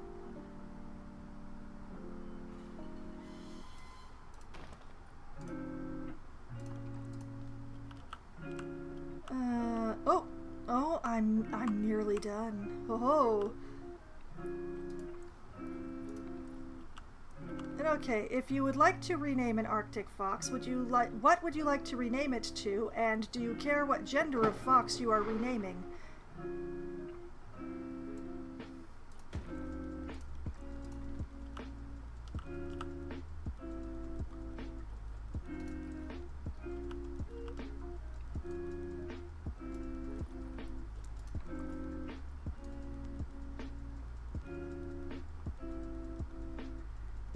Oh, there's just one more, and then we can go peruse the Arctic foxes.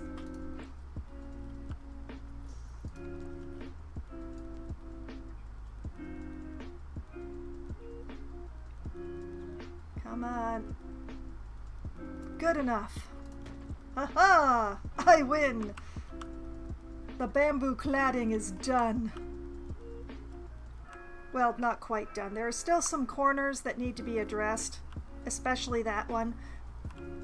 But the cladding is all finished. It's just the corners that need to be addressed. We have some gaps at the corners that need to have some poles put in, so... especially this one. But yeah, the jaguar pen is looking pretty darn good, if I say so myself. Guessing one of... no, actually. Reki keeps leaving before he realizes he can rename anything. This is the entrance to the bat cave right here. But yes, over here we have the red pandas in their glorious pen that I built myself and made all the climbing. And this is Zue, who is our female. She is not being renamed. And this is Sodipop, who is the male and was renamed by a different viewer. So, as I remember, named for a streamer or a YouTuber, but not Reki.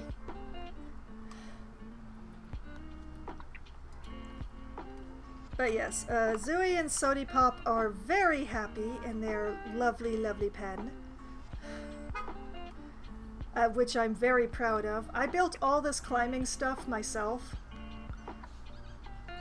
Oh my god, you're so cute! Oh! Would it be funny to name one of the red pandas before Reki? Well, I mean, if you name both of the red panda, like if you rename the female red panda, then Reki cannot name a red panda. That might be cruel, but it's also like Reki has not realized that he can rename anything. He's probably accrued enough points by now, but...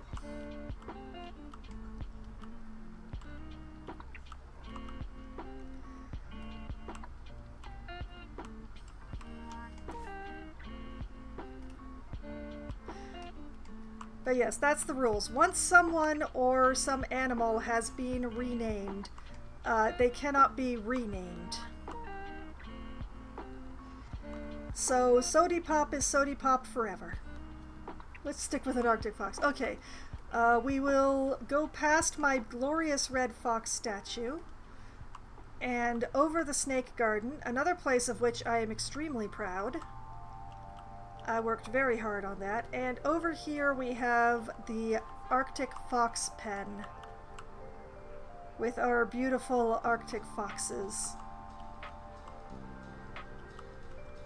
And there's, I think, 10 of them in here?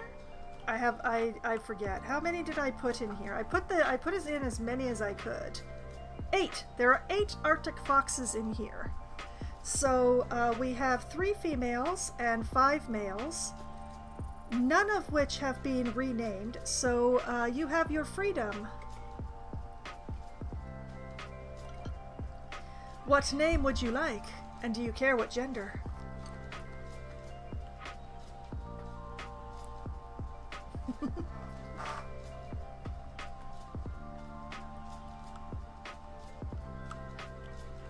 There's a lot of them sleeping over here, which is very nice for the crowd, except that there is no crowd. For shame, the people ignoring the Arctic foxes. But yeah, I ended up building this really weird long pen for the Arctic foxes. Just because that was the space that I had. This one was a nightmare to put the glass in, I tell ya.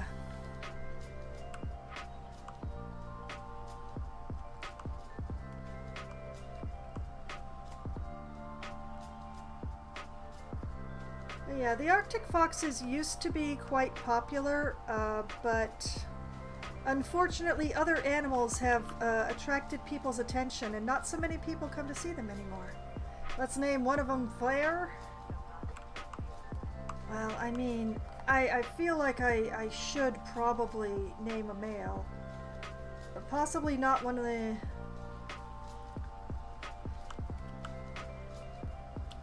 Well, you know what, we'll rename somebody while they're eating.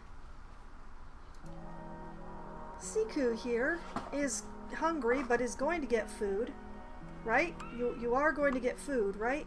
Where are you going? The food's over here. I'm not sure Siku's the right choice. Siku does not seem to have a full rack of intelligence. Who we got here? Taktu! Taktu knows how to find food. So, you'll be Flare now. Very cute. Oh, and going to play with a box, maybe? No, alas. But yes, Flare is a very happy Arctic fox.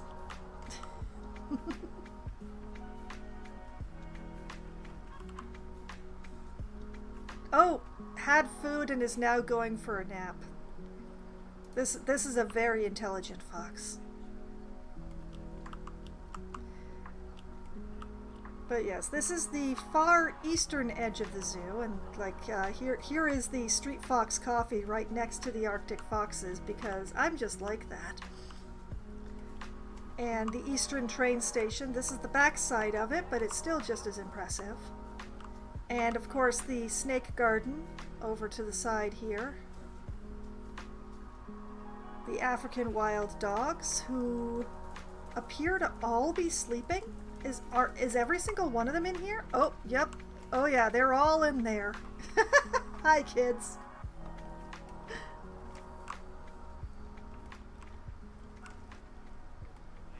And along past the wolverines, who probably are in their den because they spend all their time in their den.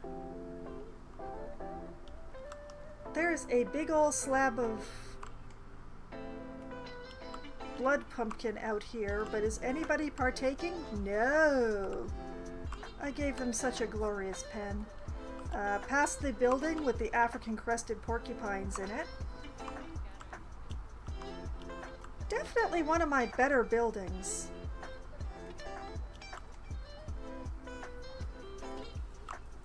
I'm particularly proud of the ceiling in this one. Yes, the girls are out and having a good time. Ah, yes, and I can check off that our lovely mystic protogen here has gotten the rename that he is due. That just leaves 2 people who haven't collected yet.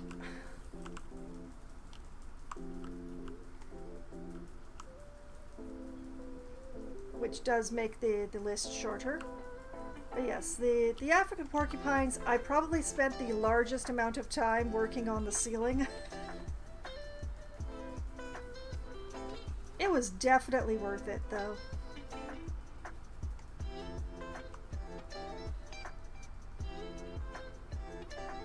Oh, somebody was having a good tummy scratch there. But yeah, I built this as a building because these are kind of desert-y creatures. They do need to have it warmer than my park's general temperature sits at. So I made them a building that is extra warm. The people like to use it as a shortcut because it's warm in here, but you know, that's not my problem. If I use channel points, can I rename one of the red pandas Reki?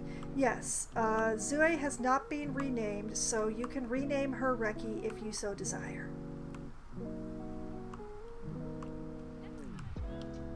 Oh, here comes the train through the tunnel I built for it. Yay. Now, it may seem like there's a lot, the guests are very scattered, and that's mainly because I have limited the number of people who can visit the zoo. Okay, you want to rename Zui Reke? Absolutely. Let's go back and find Zui. I have a 50-50 chance of clicking on the correct panda if I can just find them. Here's one. Hey, right one, first try. Alright.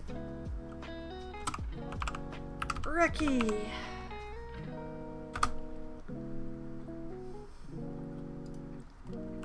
Alright, now we have Sodi Pop and Reki living together in harmony forever. In the beautiful, beautiful pen I built for them.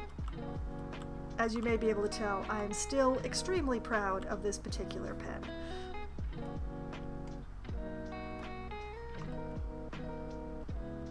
And the red pandas continue to be one of the most popular animals in the zoo, so I must have done something right. Oh, and the people are enjoying the night monkeys.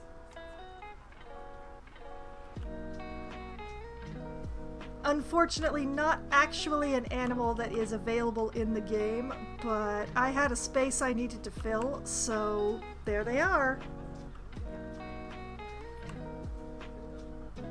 People love them. They look at the gray-bellied night monkeys even more than they look at the short-eared owls over here. Of course, maybe they can't find the short-eared owls. Lord knows I keep losing them in here.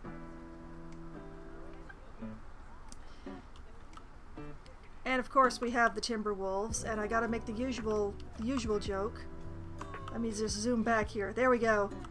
Hashtag conservation.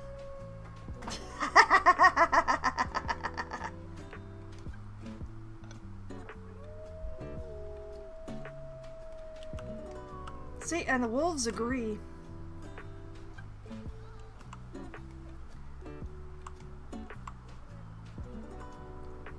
Whoops. Let's just skim away from that wolf as he takes care of business, or she takes care of business. Over here we have the restaurant of the zoo. Still nameless. Haven't been able to come up with a name for this one. Just sits there, unnamed. There's a space on the wall for the name if I ever come up with it, but still, it's a very nice restaurant. People really like the rooftop patio.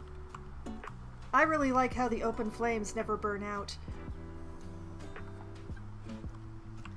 But yeah, on the rooftop patio here we have the circular tables with candles, and inside we have the booth tables.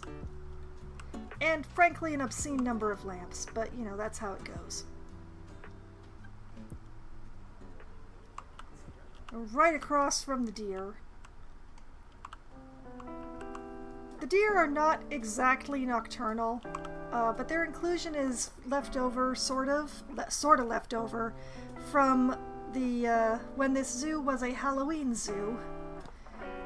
Because there's nothing quite so frightening as driving down a road at night and suddenly having a deer step out into your headlights. So that's why the deer are here. And it had to be the European fallow deer because, I mean, look at this guy. Look at the rack. I love a good rack.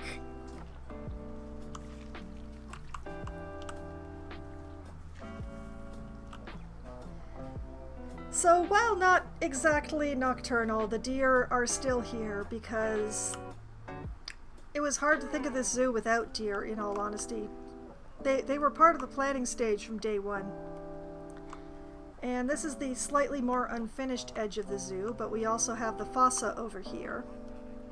Now, I could do something like what I did for the fossa in the jaguar pen and put up the leaf mural, but I don't think I'm going to be doing that simply because the angles are so weird.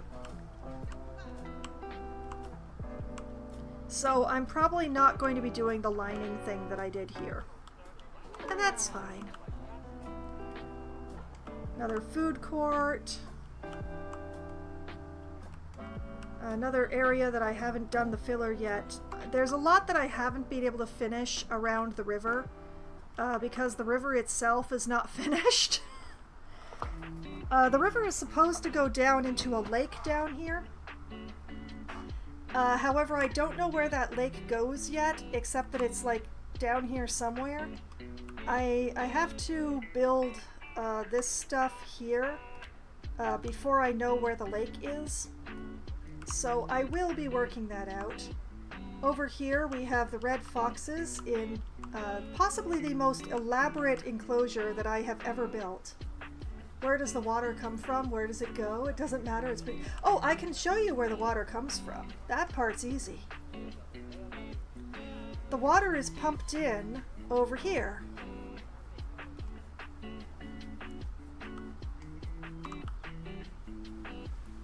This is where the water arrives from. It is pumped in artificially through these waterfalls into the moat, flows through the moat into this lake,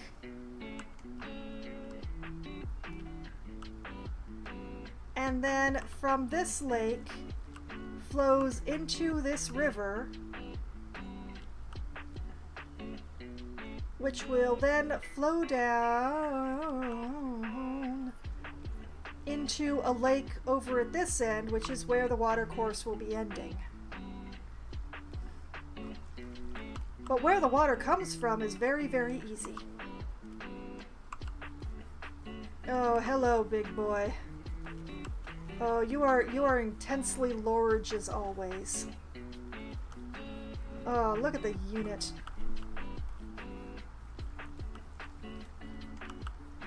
This is the big boy. And then this is his girlfriend. She's not quite so yeah, she can't really hold a candle to him.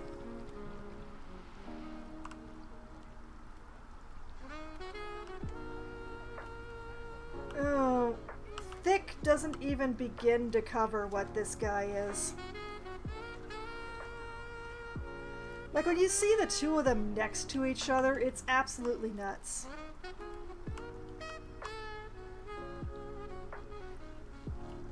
She's coming in closer so you could actually see the comparison between them. He's the alligator equivalent. He's the crocodile equivalent of a gym bro. The alligators are not in the zoo yet. But yeah, these are the saltwater crocodiles, and I could not justify making them part of the swamp exactly, simply because, you know, salt water. Salt water's not good for swamps. So they're kind of like on the edge of where the swamp is going to go. which is, you know, nearby but separated enough that, you know, the salt water is far, far away. But yeah, it's just they're close enough together now. Look at the difference in size between these two.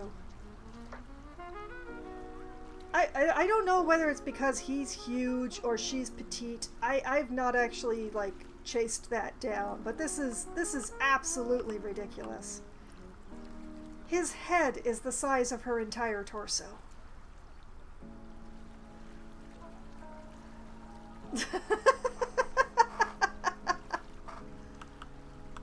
Oh, they are beautiful though. Oh, when they're not merging into the ground anyway. Something size doesn't matter. Well, she seems happy.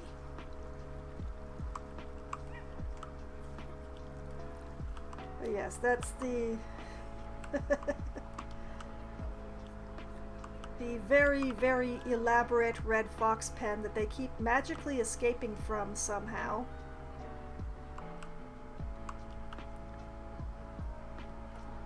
They have some sort of animation that keeps projecting them through the walls. I don't know how they do it.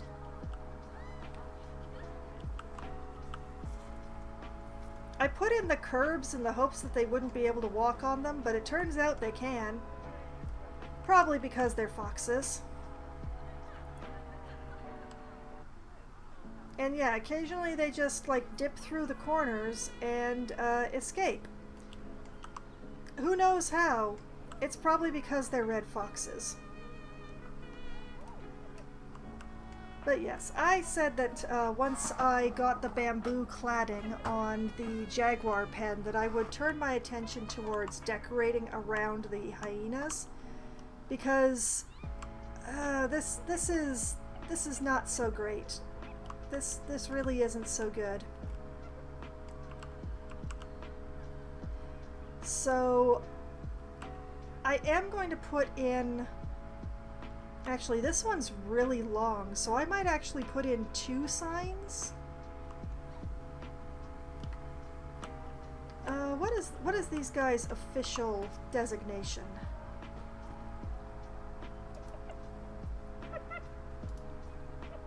Spotted hyena, so not even African spotted hyena.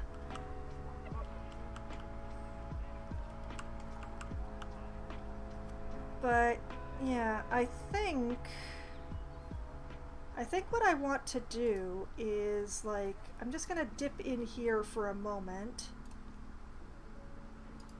and let's see, I am going to copy this color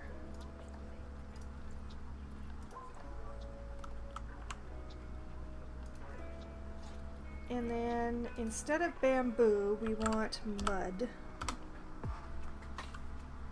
This music is so chill. Yeah, I like to play lo-fi when I'm streaming Planet Zoo. I have to admit that it is not my personal favorite genre, but the lo-fi just seems to go with the zoo so well. What do you mean, how dare I?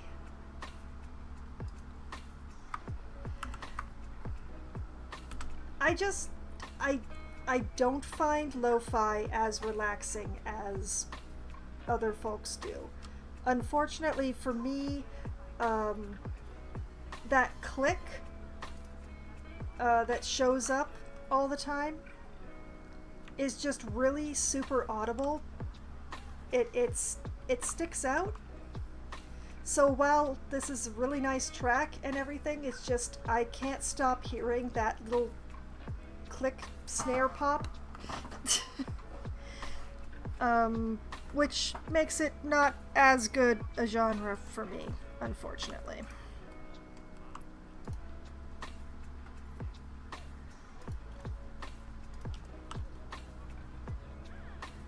I doubt I'm gonna need more than 3 panels for this.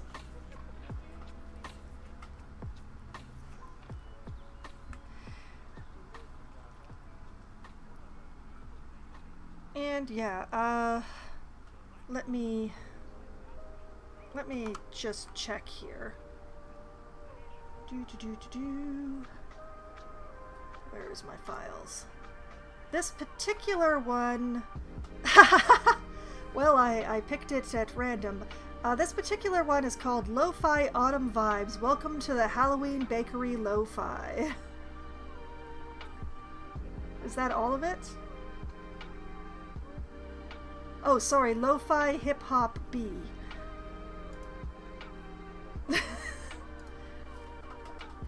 Welcome to the Halloween Bakery.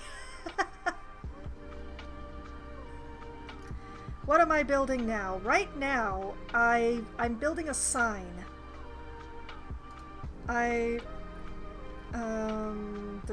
Art shapes. Noto.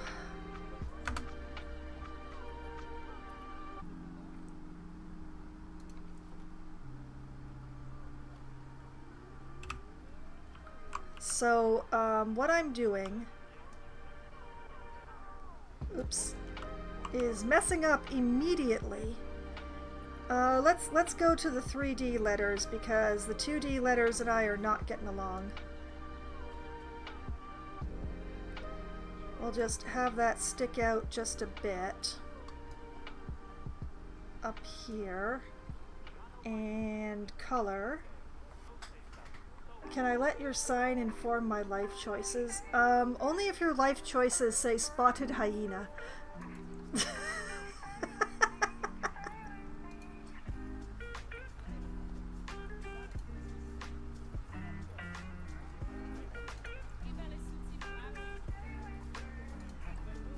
How did I know? Just a guess, just a guess.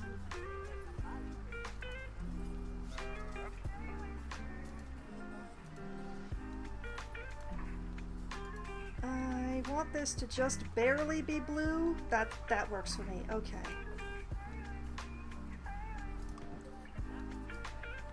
And so we come along here, SP. Now the main problem that I have with the fonts in this game is the fact that I have to eyeball my own kerning. SP. Where the O? O. Oh god, how do you space them evenly? By the pain in my soul if I get it wrong.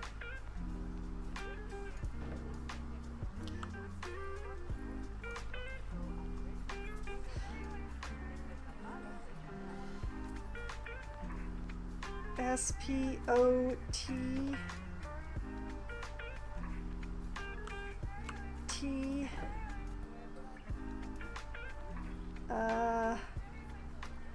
E.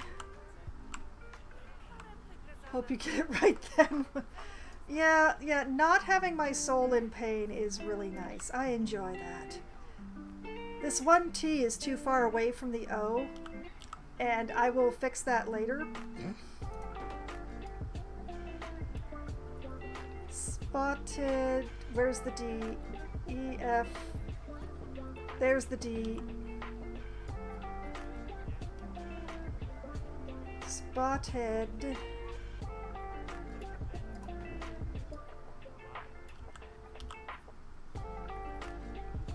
And H. Where is my H? I've lost my H. There it is. I'm just going to put this over here. H. Y.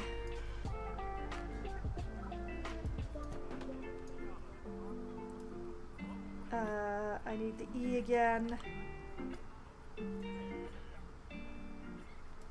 E.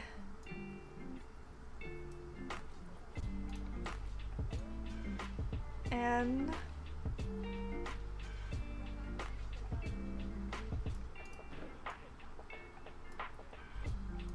A.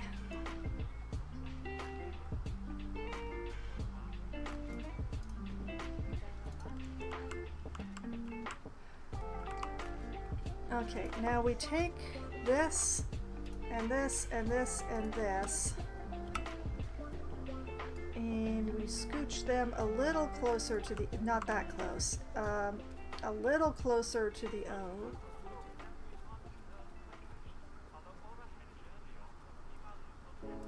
that.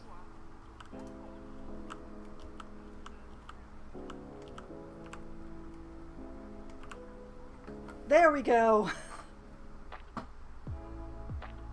Ta-da!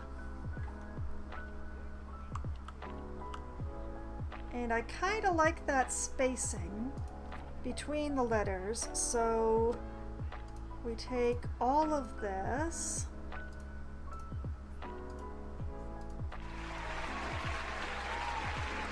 Thank you, Madeline. And eyeball it into the center.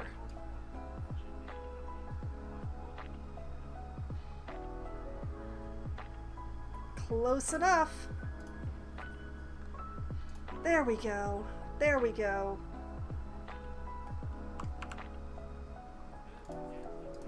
And then we take the whole group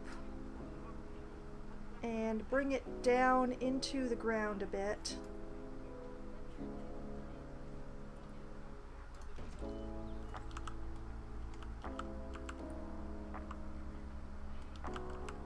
Yeah.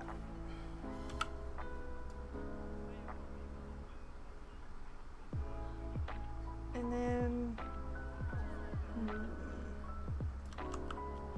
I don't really want to center it on this whole gigantic zone, but it would probably be better to put it at like this end, because this is the end that people are entering.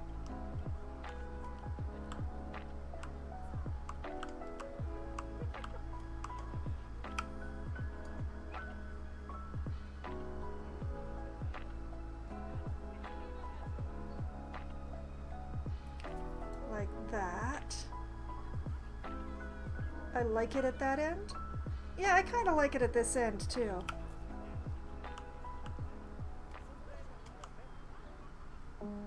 I think that is working pretty good.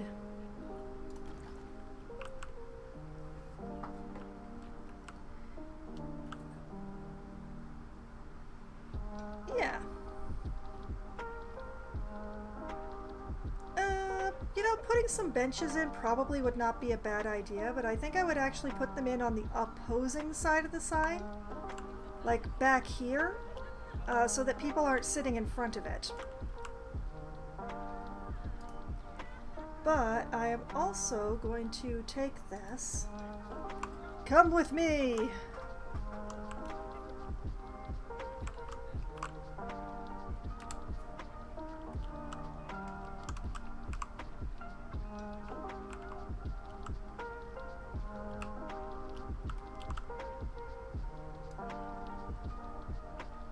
Put that there.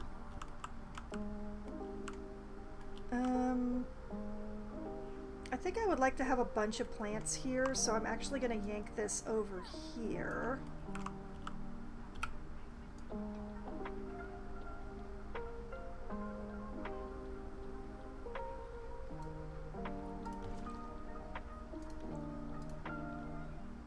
And we do it again because there's one more. This one I'm probably going to center because it's so short.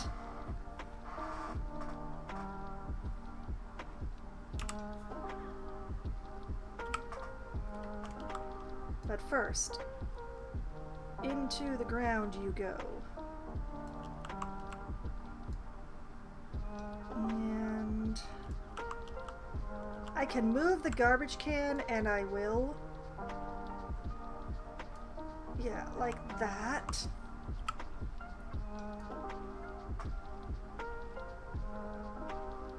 And like that. And then we just take this and we move it over here.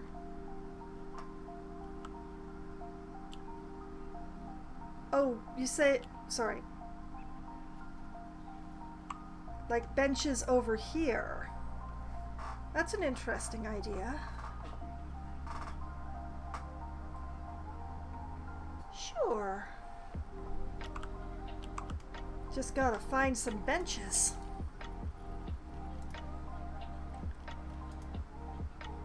Let's see. Um, I think these ones might be a little not right for this zoo. Let's see. These ones are kind of cute. And they're recolorable. The aquatic benches are just nice and basic, very recolorable. The Arctic benches are what I used in the snake garden. I think they might be a little much. What with the pattern and everything going on with the hyena windows, I think this might be too fancy a bench. The Australian benches constantly bother me. They've got this whole thing where they're not actually supported at the back end. It just bothers me. And I don't want to go through and like mock up some back legs for every single bench.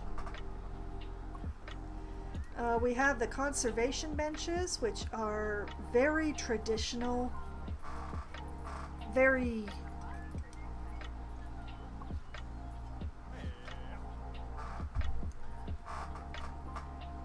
the East Asia benches, which obviously I'm not going to put anywhere near these hyenas.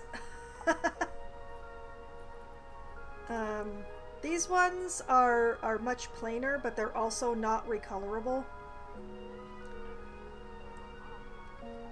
They're good if you want a nice neutral bench, though. The European Classic is very accurately named. There's also this European Classic, which, yeah, everybody recognizes that sucker. Oh, you want to see a bench you'll probably hate more? Here.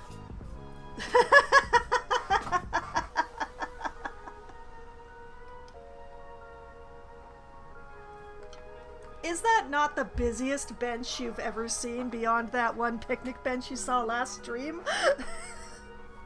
This isn't even the South America set. This is the festival bench.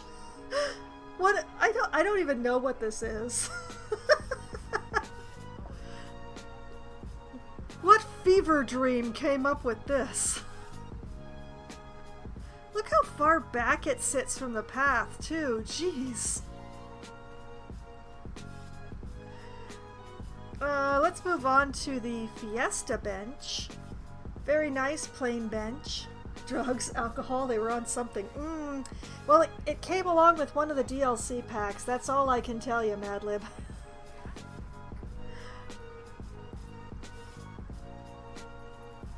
This one might be a little difficult.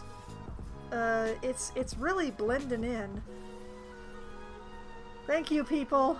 Keep walking. We have the Indian bench, which I always feel bad about putting outside. I just imagine it raining. And what those benches would smell like.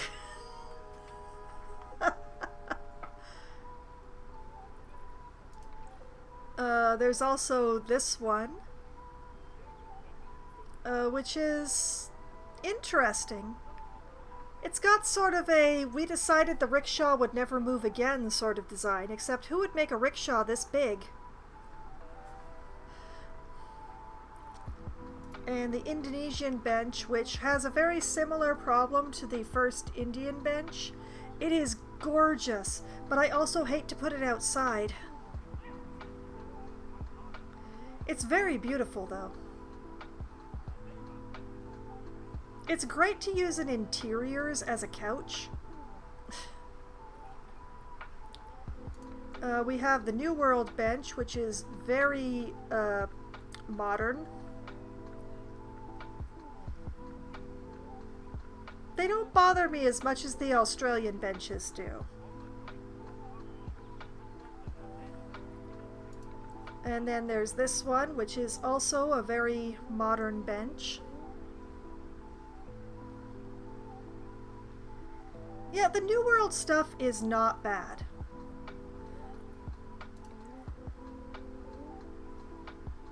The only thing that I have to say about it is that the New World stuff, both the pieces that go along with it and the wall pieces, all of it like says brutalism to me, and brutalism does not say New World to me. It says Europe. So something about how it would feel. Yeah, it does feel better to sit on wood than metal, especially when it's been sitting out in the sun. Not that people coming to this zoo have to worry about it, but this is a very, very basic bench. I have nothing bad to say about it. We also have the North African bench, which is actually fully covered. So if you have like a really sunny zoo, when I have a really sunny zoo, like when I have a desert map or something, I like to use these. Or the rickshaw bench, simply because, you know, built-in shade. That's nice.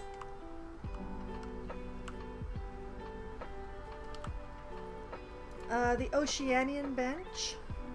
I used these in the witch's cabin, actually. A nice rustic feel to these. Planet Zoo bench, which is another very traditional bench. It sits a little back from the path, which bothers me a little, but like the benches are made to snap onto path edges, and you can have them snap onto the inside edge like this, or you can push them back and have them snap to the outside edge. I personally prefer the outside edge because that way people using them don't block the paths as much.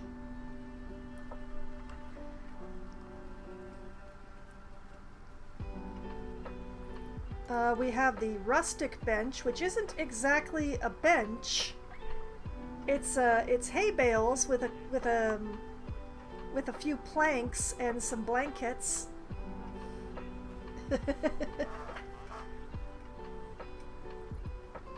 Unfortunately not recolorable. Very unusual that something like this would not be recolorable. At least the blankets.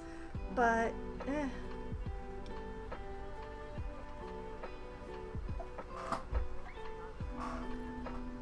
We have the South American bench, which suffers from the usual South American busyness. I'm not actually planning on putting anteaters in this zoo, so this would be a highly inappropriate bench to use.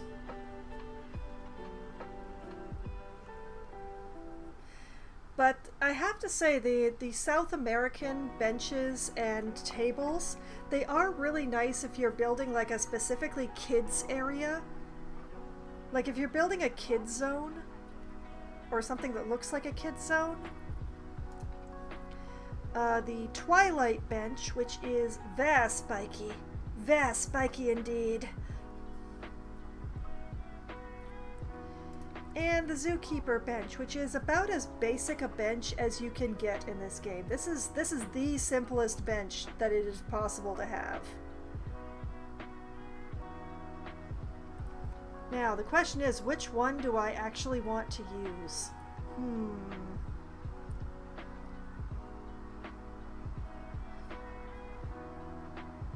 Like, I do want a simple bench because the hyena enclosure is so fancy, but I think I want to go a little bit better than this Zookeeper bench, even though it is really satisfying the way that the legs just that little thread off the path, just that little bit. The placement of the Zookeeper bench is very satisfying.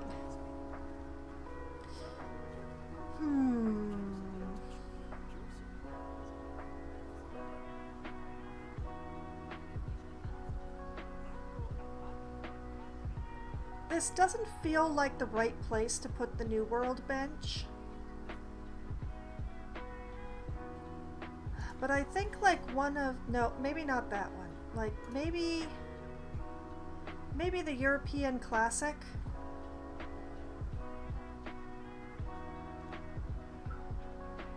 If I change the color to be something a bit less glaring.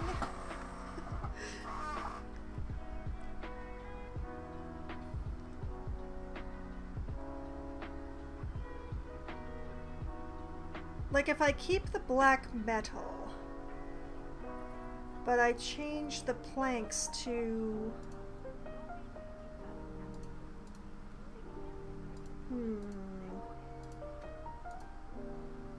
something darker? Like that, maybe? I don't want to make it the same purple as the walls. I think that would be inappropriate. But possibly the blue? Let's go with the blue.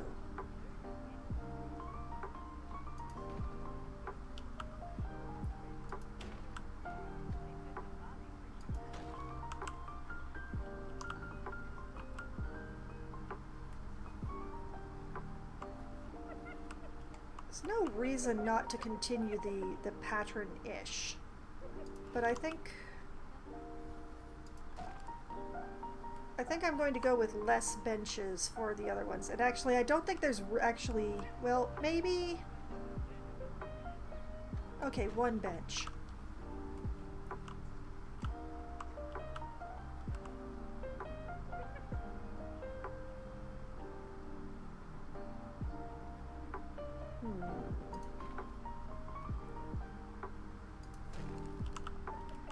So that people can rest and hear the giggling of the hyenas.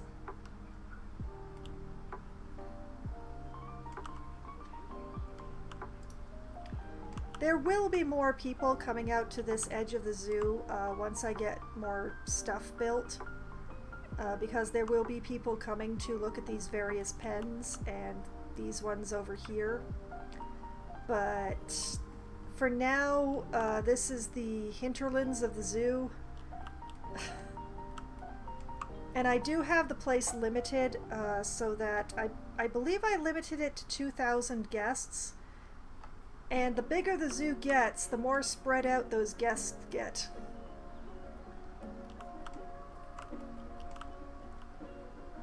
But yeah, this is definitely some nice progress. We do need some plant life around here though. Like this spot needs a tree. Maybe not one of these. What are these? That's a hookthorn acacia. It probably doesn't need a hookthorn acacia, but it needs something.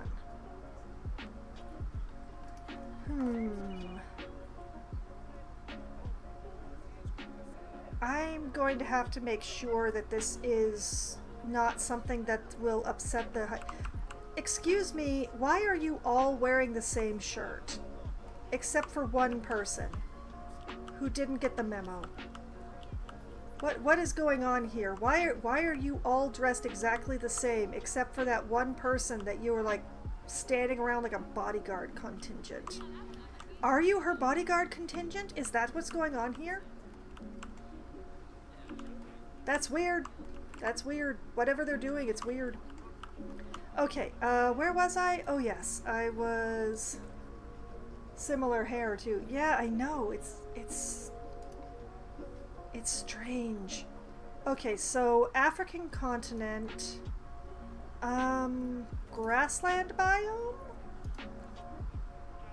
What all was y'all's thing? Find me a hyena game. There we are. Okay, Azizi is going to help. Yes, Africa grassland. That is what we need. Okay, thank you. Because any tree that I put around here, it's very likely to hang over.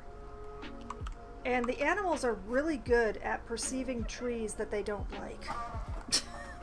Or other bushes. So, an Aleppo pine seems a little too tall. Wow, that's a lot.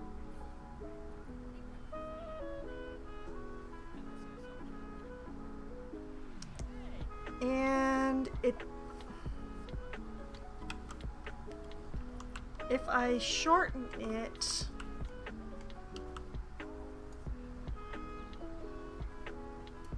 I would have to bring it down here so that it's not... Oh, nope. No, that's definitely not gonna work. Like, people can walk under it, but we also have this, frond. That's a nope. That is a nope from me.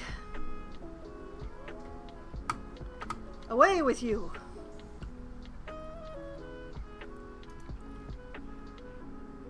There are shorter versions of it, but I am not sure. The blackthorn is kind of a miniature tree, but there's the candelabra tree, which are amusing, but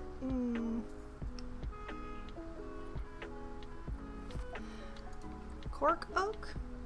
I do like the cork oak. They have such interesting trunks.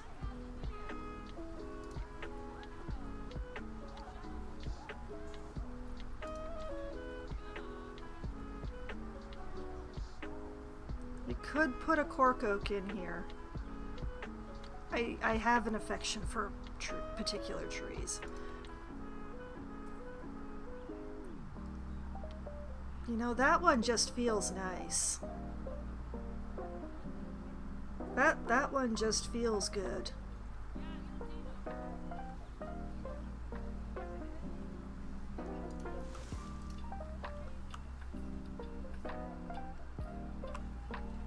Yeah.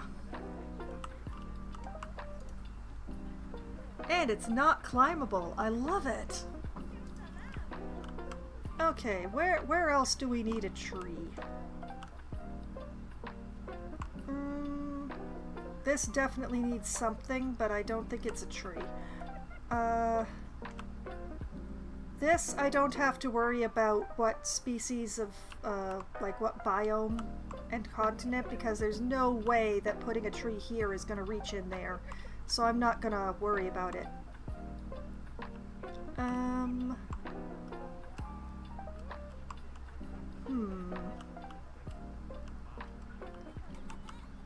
This spot also kind of needs something, but probably not a tree now that I think about it. I think if I put a tree here and a tree here, I will be satisfied with the tree. Let's see. Not a palm tree. My zoo is too cold to justify palm trees. Fever tree. Little funky looking. Might be a little weird to be putting out here. The fig trees are great for filling in space, but I think they might be... Yeah, we don't have the right size one for that spot, but you know, the second fig tree might be just the right one for here. I don't actually have to worry about this touching the,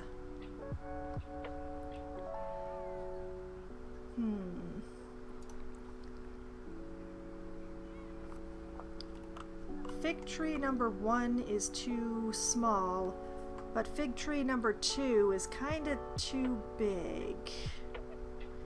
Which means that fig tree number 3 is entirely too big.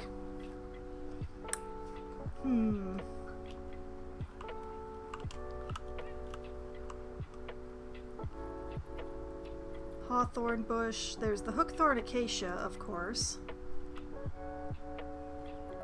I've been using them all over the zoo, so...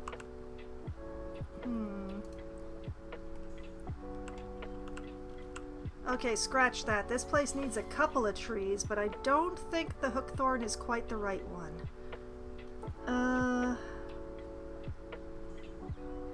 Marula?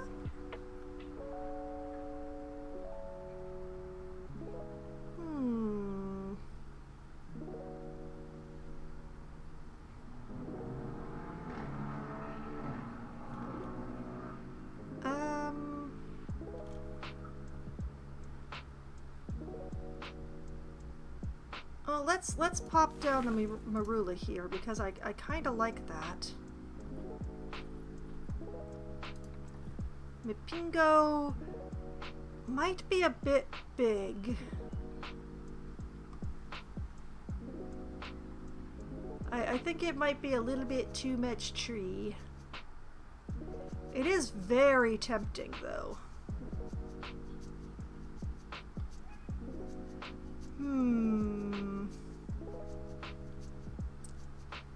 Because I like love the bark on these guys.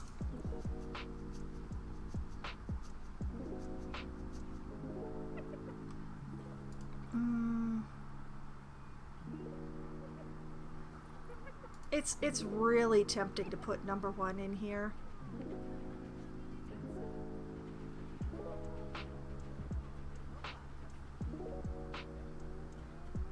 Why am I stopping me?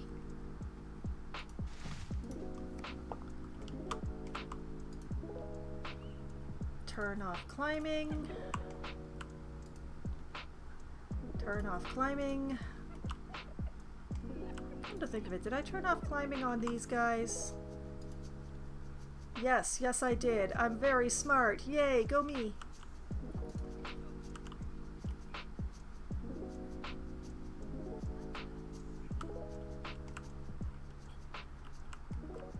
Yeah, you know what? I am feeling that. I like that.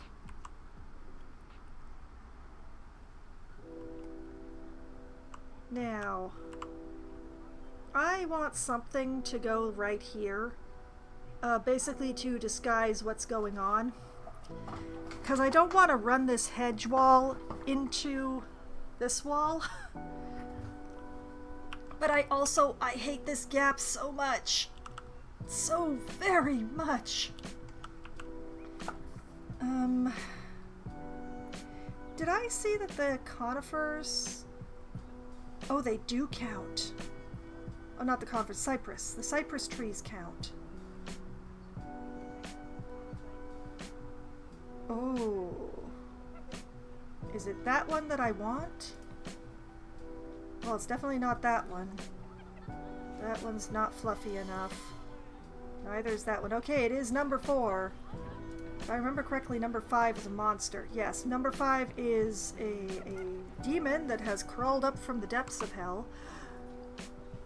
We are going to go with number 4 here. And I'm just gonna...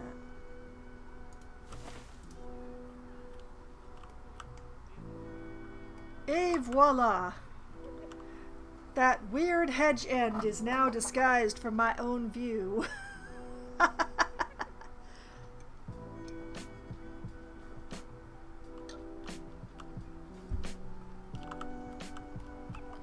Okay. I believe this concludes my having to be careful about trees. But if I want to be putting bushes and flowers and stuff in this area, which I do, I am going to have to continue in the same vein. Because it's probably going to touch the hyenas. Speaking of, how is your plants going? Okay, we're sitting at 11%. We're doing okay.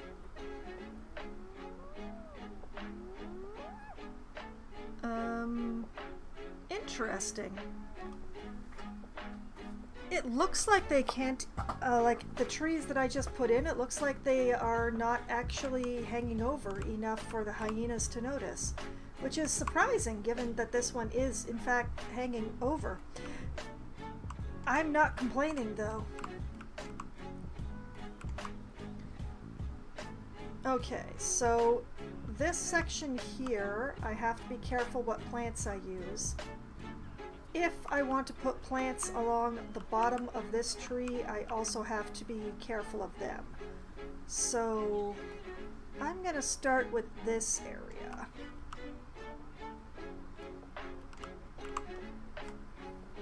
We're looking for something a bit more low-lying now, more bush-like. Maybe something shorter. Although I can make these shorter, but we'll deal with that in a minute. Nettles? No, that just doesn't work for me. Like, I could fill this whole area with nettles, but then what would I do with it?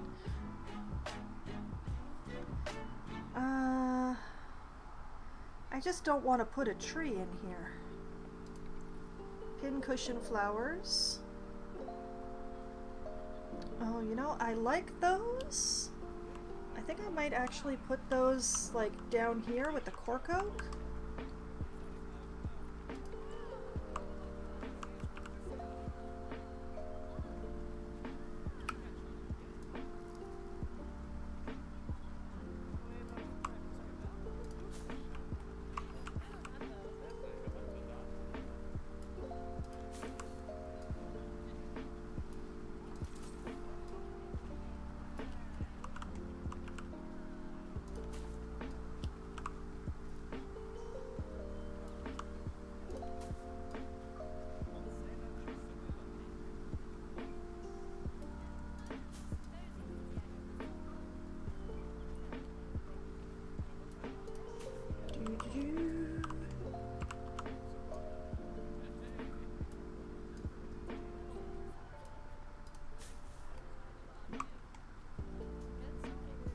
Like that. Whoops.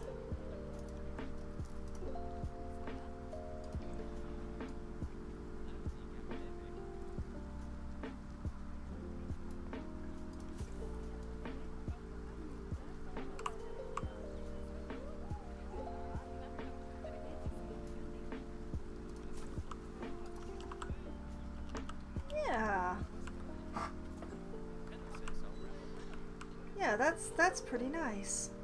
I might actually extend that into the acacias over there. But that'll be, you know, something for future Foxwine. Current Foxwine still wants to figure out how to fill in this area in a way that won't upset the hyenas. We have the African daisies.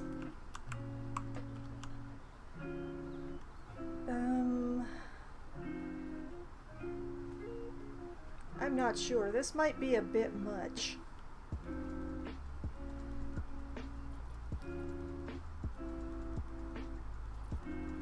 We have the Bedalias, although putting them out is going to be a bit of a... the candelabra tree can become a bush pretty easily. But I don't know that this looks right here. So probably not. Reeds definitely will not look right here. Let's see. I don't want to put in another cork oak. Daffodils? Daffodils are considered African grassland? Really?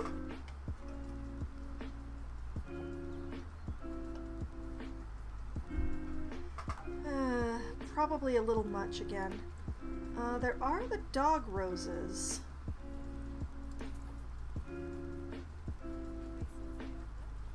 They're a little taller than I was picturing, unless I go for the flowering version.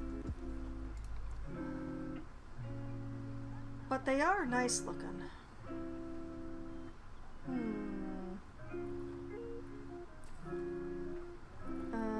Drin grass, going to be avoiding that. Elephant grass, going to be avoiding that.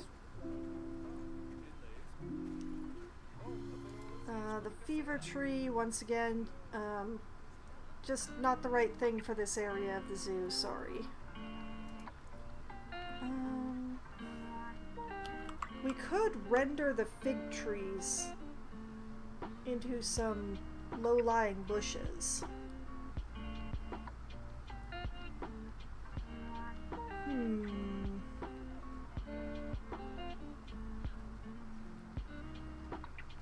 It's tempting.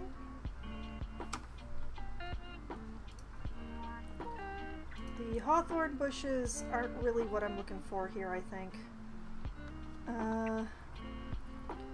Maize, the marula tree, no. The nettles we already talked about. The olive trees can be used as bushes. I think I would prefer to use the dog rose if I was going to be going about like that, or the fig tree. Quiver trees, make so-so bushes. You have to like layer them really thickly to make it work. Red oat grass, I don't think is the right application for here. Whether it's the healthy version or not. Red poppies, no. Sausage tree, no. Why am I looking at rocks?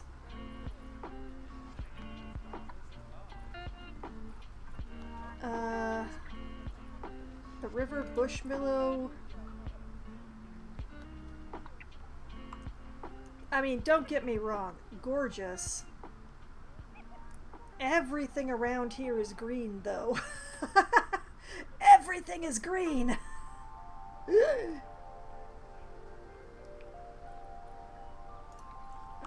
Sausage tree.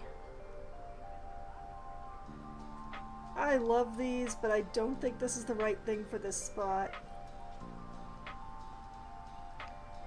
Topiary is African grassland. Umbrella thorn acacia. Weeping willow I know is too big. Wild hedgerow.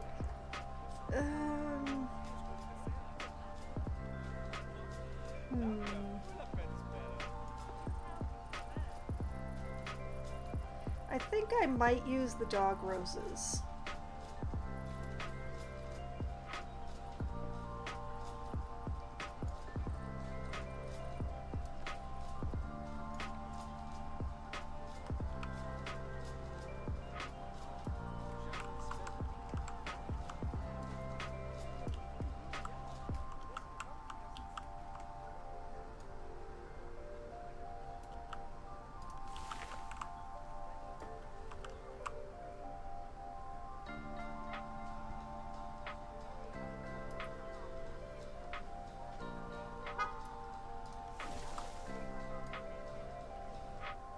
Yeah, this is feeling pretty good.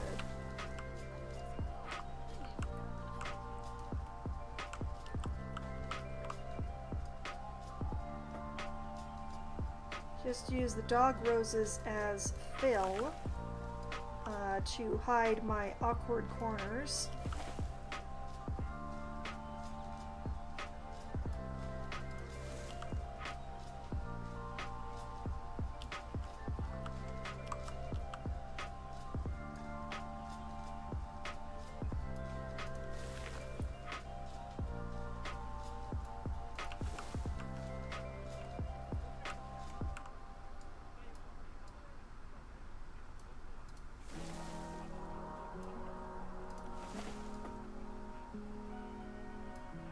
Try not to shove them into the hyena's pen too much.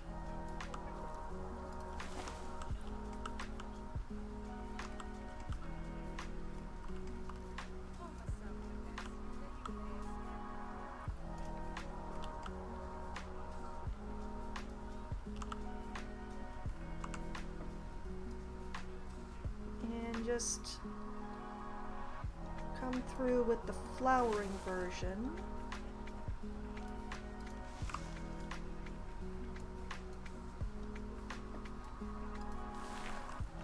Just a little.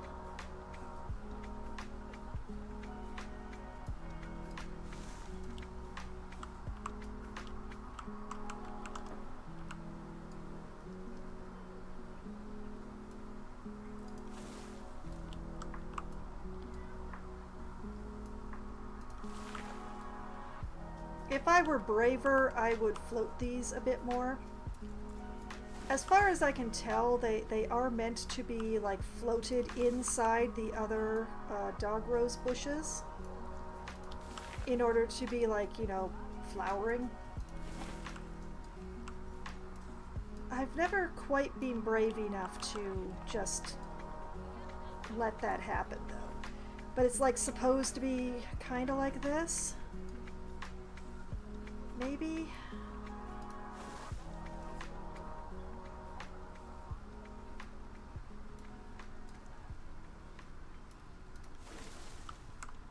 I don't know.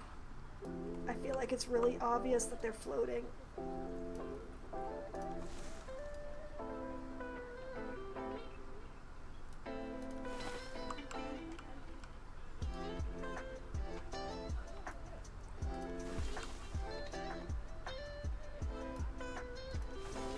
Is it really obvious that they're floating?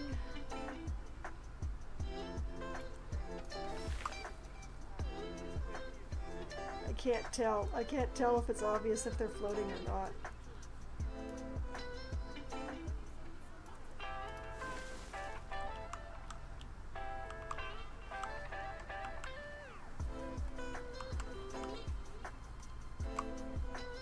Okay, that's good. That's good. I like that. That's some good fill. I probably should have the flowering bits like throughout though.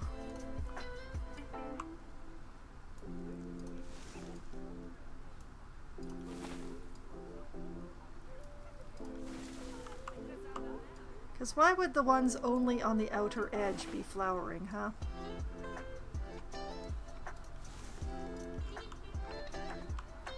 There.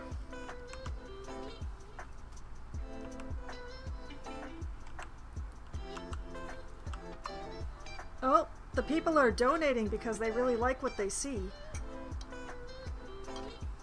Yarhar? Okay, as long as I've been popped out, let's check in. Hello, how's your plant thing going? You're at 12% because you perceive the dog roses. Okay. Do you perceive the... Yeah, you do perceive the pincushion flowers. But the 4 that you perceive isn't even enough to give you a single percentage. I see. Okay, then.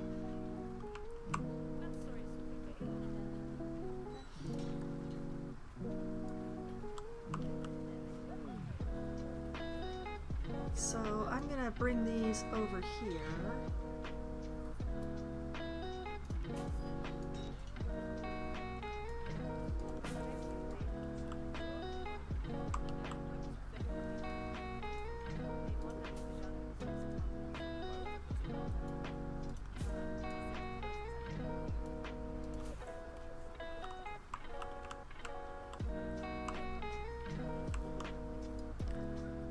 Speaking of holes in my zoo,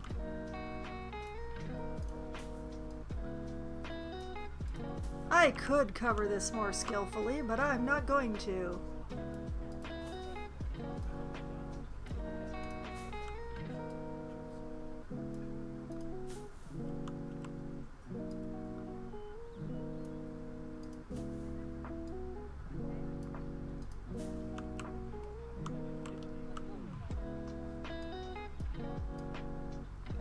I could also do this with a larger patch of pincushion flowers, but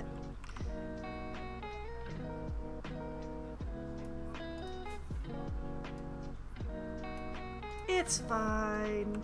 It's fine. It's all fine.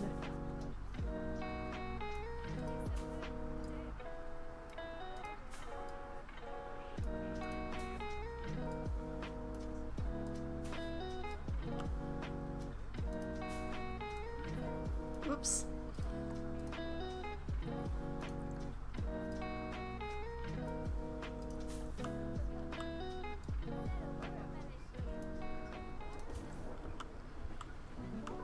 We're not going to talk about how much light any of this area that I'm putting plants in ever actually gets.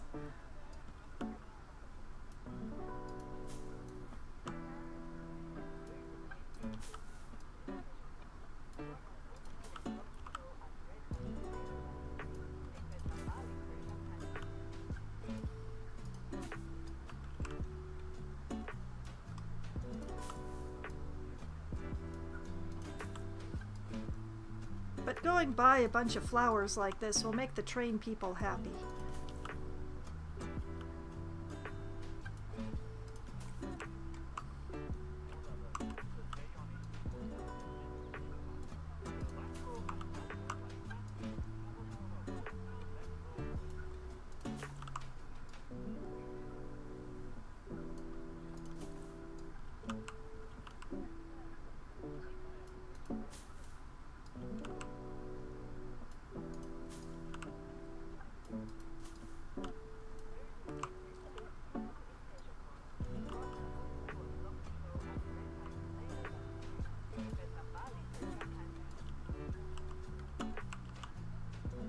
Don't mind me. I'm just trying to make things look pretty.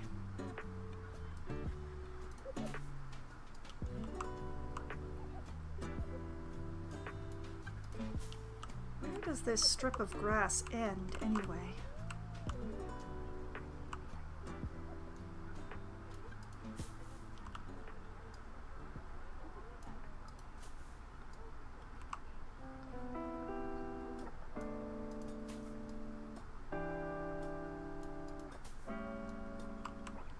And also, when is my camera going to get hit by a train? Because I sense that's coming any time now.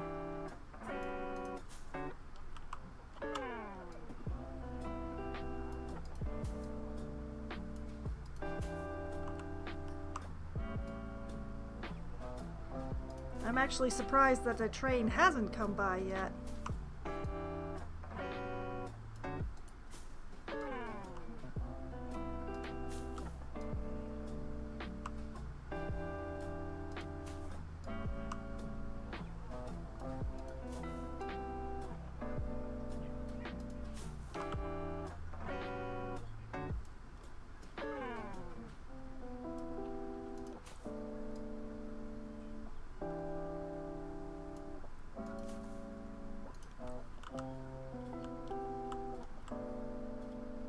That is good enough.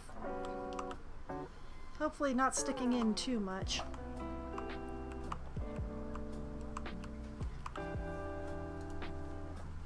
Oops, wrong thing. Right thing.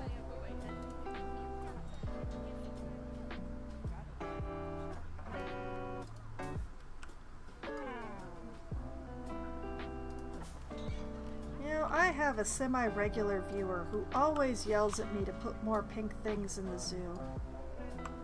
They're missing this.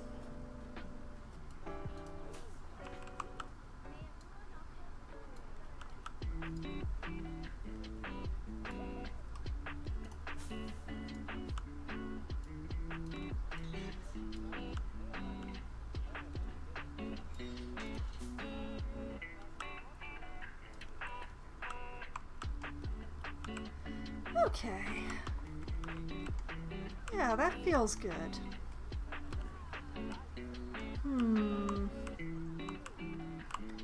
Does leave me with several areas that still need to be addressed. But a start has been made.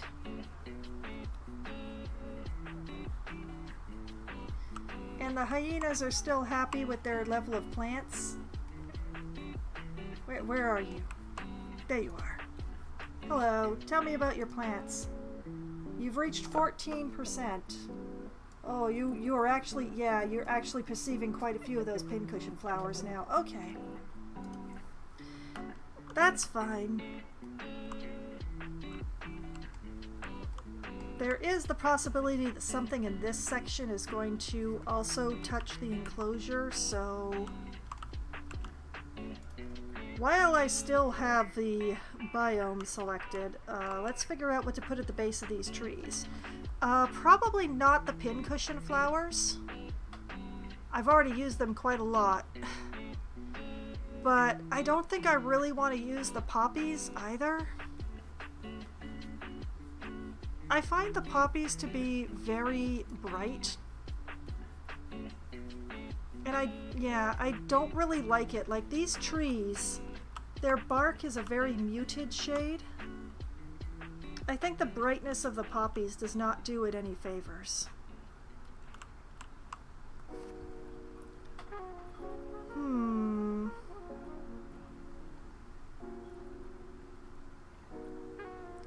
I could just use grass, admittedly.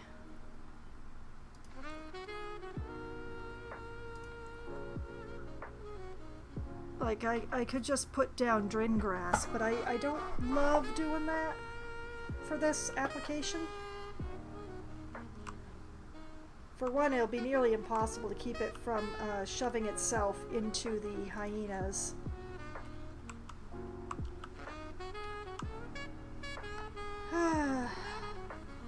I wish more of the ground cover flowers worked here.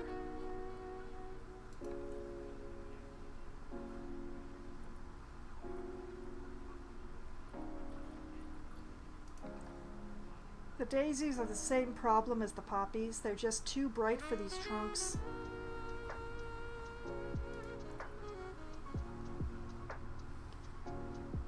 I could maybe...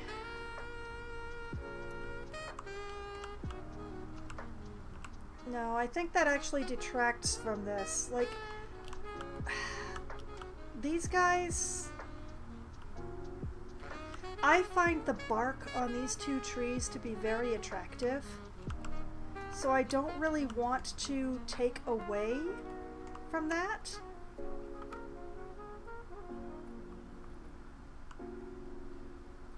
But I'm also not sure what to do.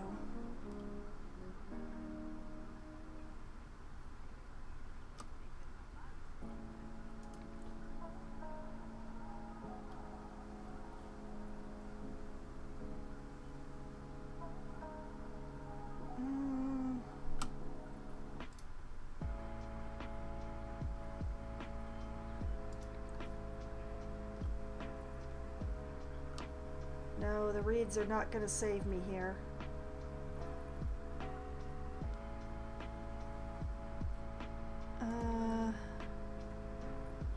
Neither will the dog rose. The elephant grass might.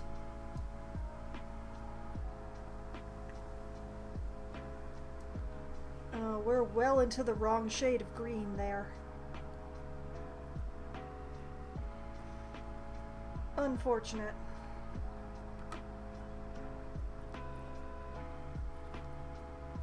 Don't want to use anything too big.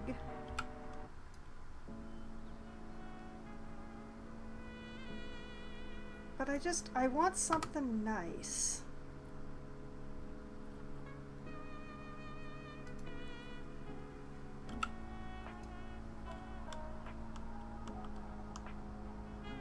Fever tree is definitely too big. We're going to start running into plant problems if I use that.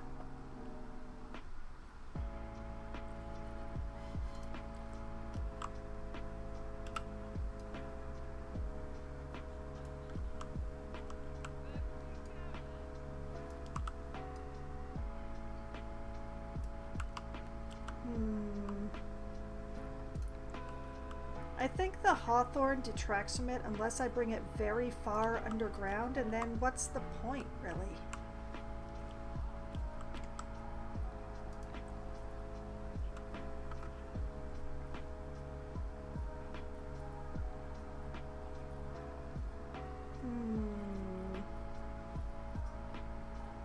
Maybe if I use the top of the olive tree?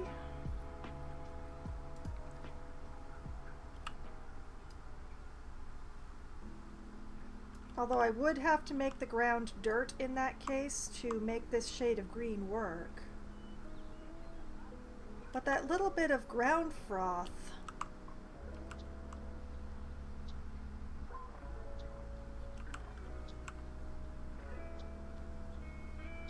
kind of like that. Whoops! That's much bigger than I thought it would be. I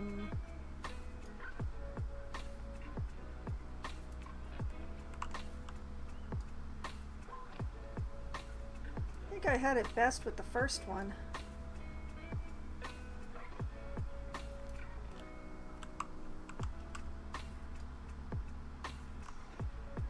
Although it's going to take a lot to cover this area with that.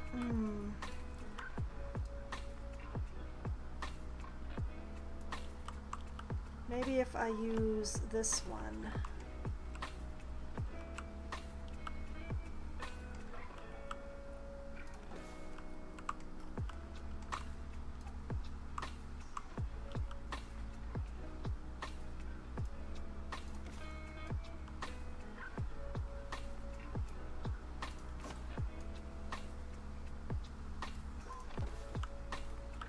I'm gonna have to mix more than one thing together here, I realize.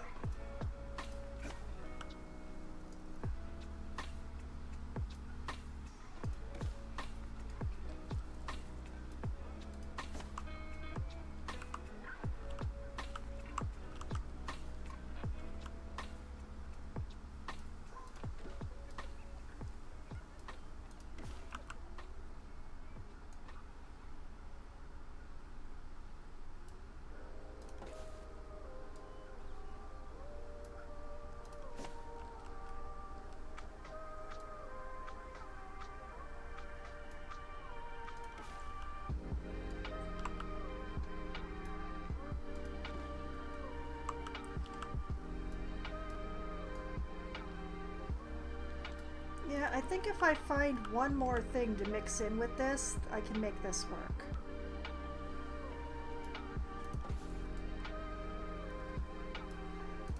But like, this will look a lot better once I convert the ground to dirt. But I can't convert the ground to dirt all the way over to the hyenas because I have the balance just right for them. And also it's going to look a little not right.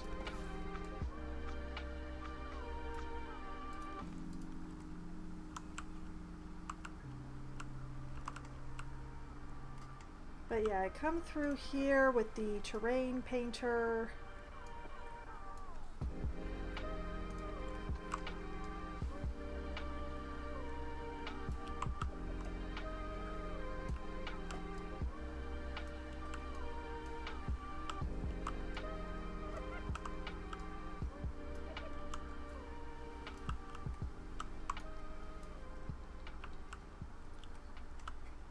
Like that.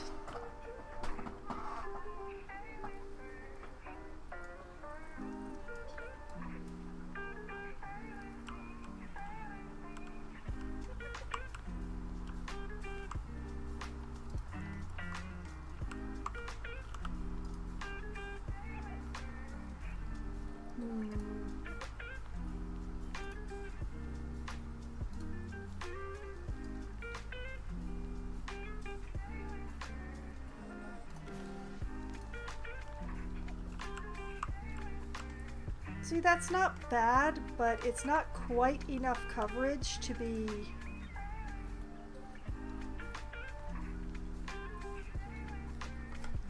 I need something else. Maybe...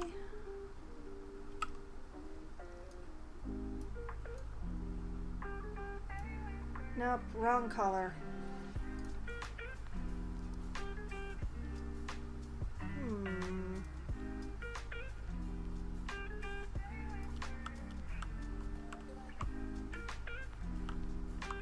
Might be onto something here.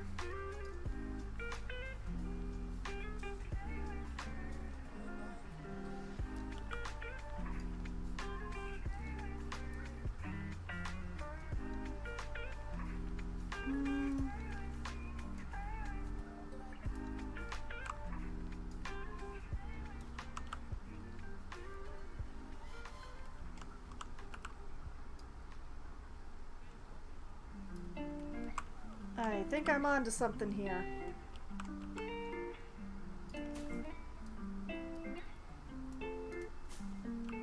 Just a little bit, just the tippy tips.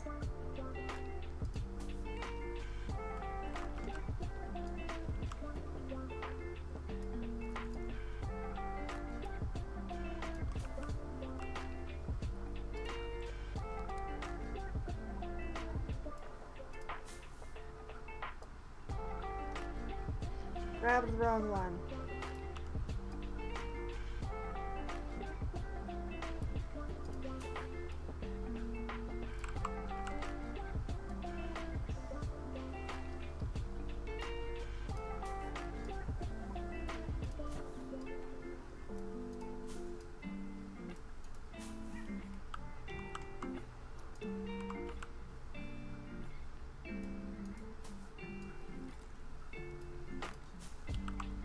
Okay, yeah, I'm onto something here. I'm onto something here. This blends the tree, well, the olive and the dirt and the grass together.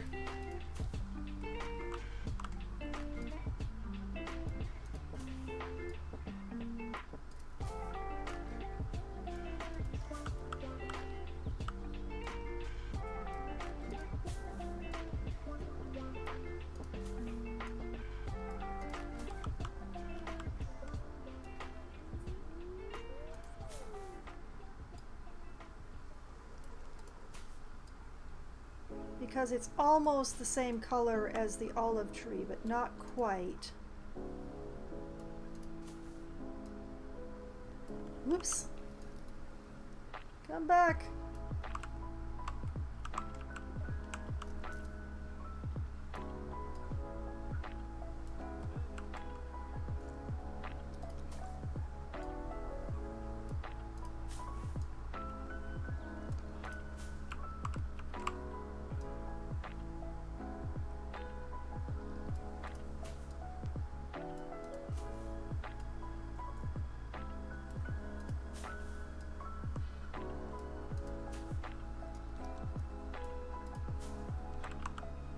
And it keeps the patches of dirt from being too large.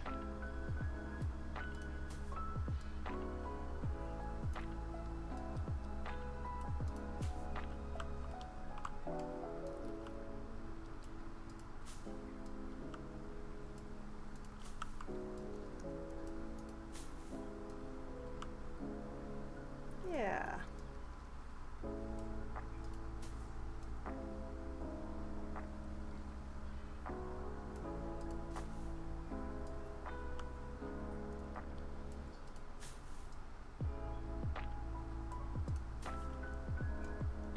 Oops. I just wish I would stop grabbing the green one.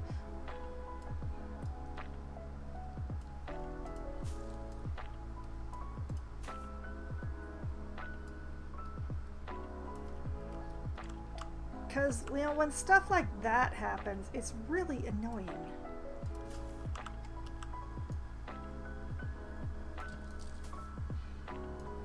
All I want is just the little tips of the grasses. I don't want the whole plant.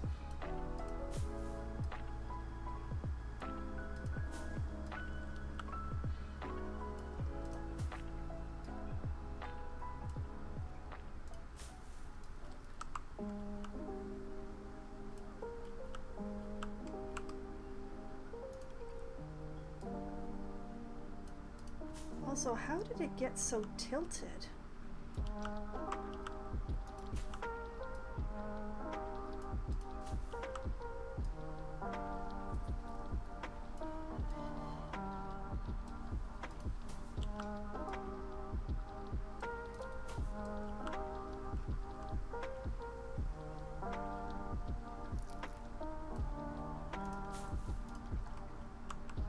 There.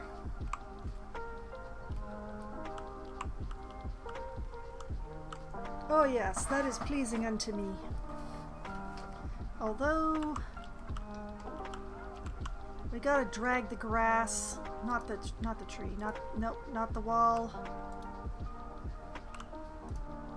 The grass.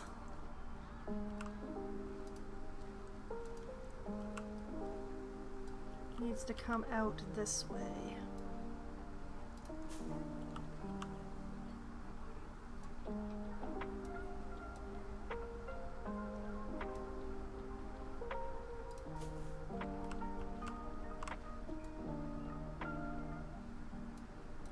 Like this.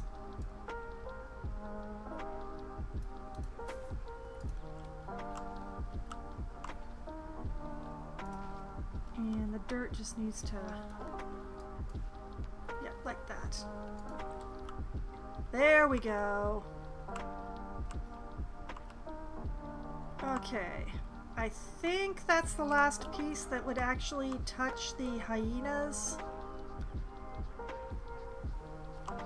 Yeah, that's the last piece that would actually touch the hyenas. How is your plant stuff going, kids? 15%.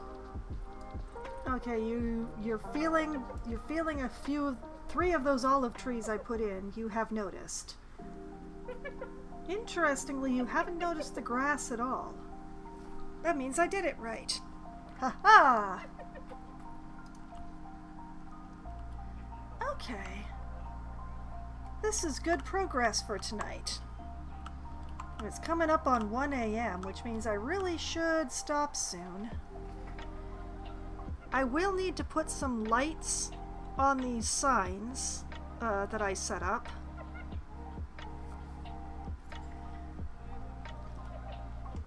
I think I will make that future Foxwine's problem. I can cross off put dirt under the train tracks and put on lights on hyena signs. Because if I were to turn off the light on my cursor, it's a lot less visible.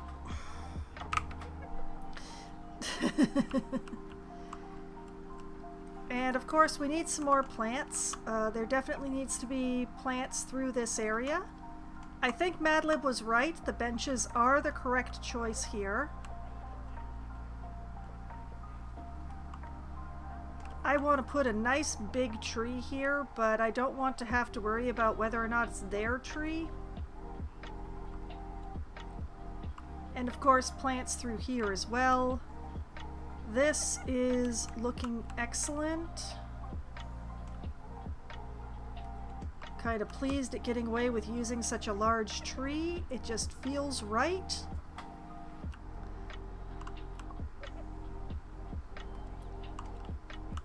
And it's partially that, you know, there's going to be a bunch of trees over here in the jaguar pen, so it'll be fine.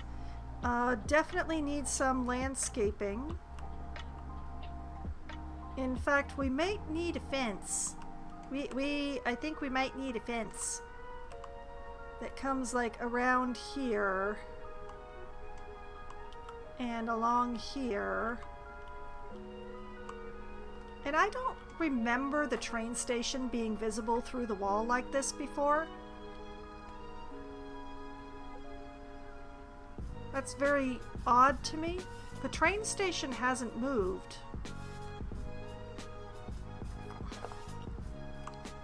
So I'm going to have to cover that up, probably with a hedge. I will probably put a hedge along there to hide all of that going on, because I don't want to have to redo all of my train station. That would really stink. But it's just like, I don't remember that going through that wall before. It's very odd. It's not going through this wall. So why is it going through this wall? And that is a significant difference. I don't understand what changed here, but I need to cover it because I'm not going to rebuild the station. I mean, look at this roof. Do you know how long it took me to fight this roof into submission? We're not going to talk about that gap. That gap is supposed to be there. But it took me a really, really long time to battle this whole thing into submission, especially the roof. And I don't want to do that again. So it's going to be a hedge. In fact, I'm going to put that in now because it bothers me.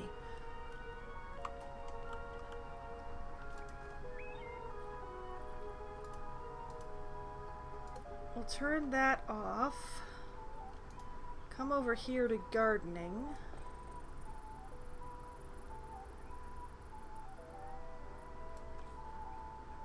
Hedge. Turn off random rotation.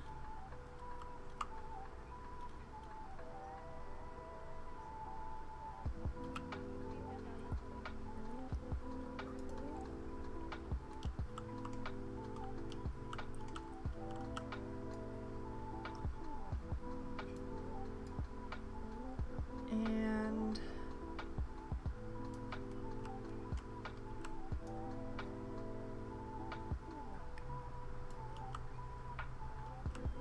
actually, let's come along here. The spacing under the window is more important to me than whether or not the stems show.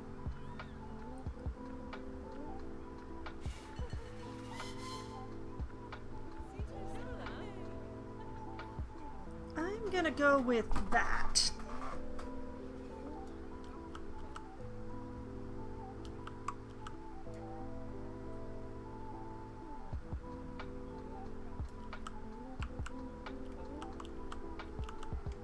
And just put this up against the wall like that. Times like this, I wish that a hedge came in larger pieces.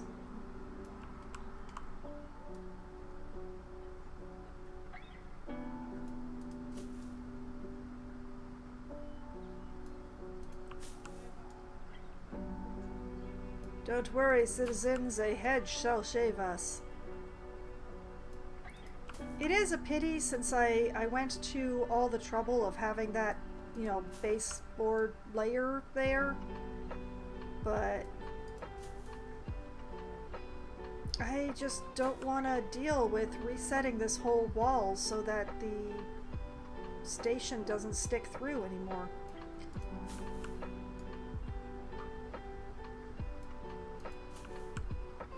This all was a lot of work here, and I don't want to have to move it all. Like, these are artesian window frames. I made them myself.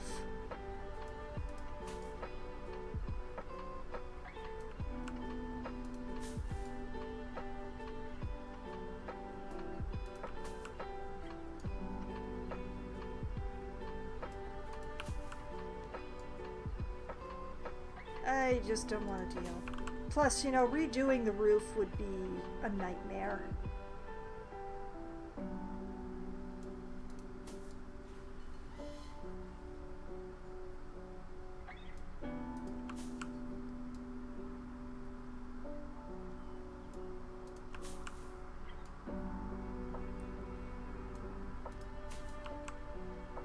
So we're gonna make me feel better by doing this.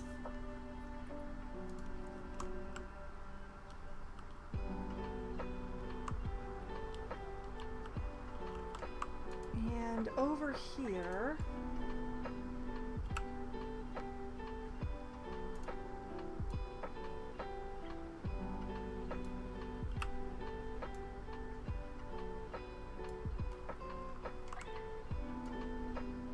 going to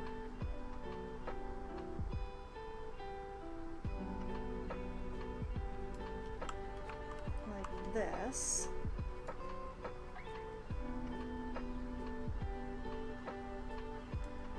Realize I'm going to have to redo the whole wall there, but I will deal with that in just a bit. And merge this one with the topiary wall that I put up so that people wouldn't walk all the way over here to try and look at the badgers.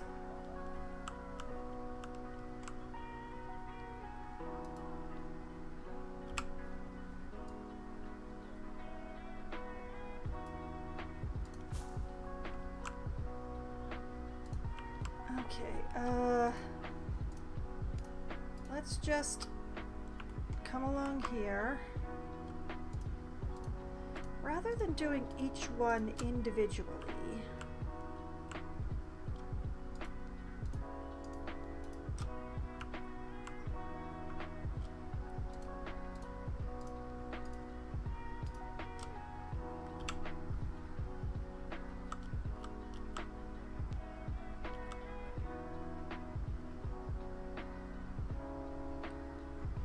this is going to be tricky. Okay, like that. Yeah, that looks good.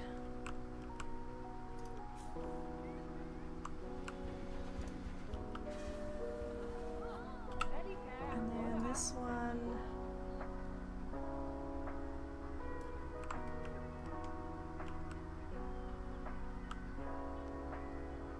Like that.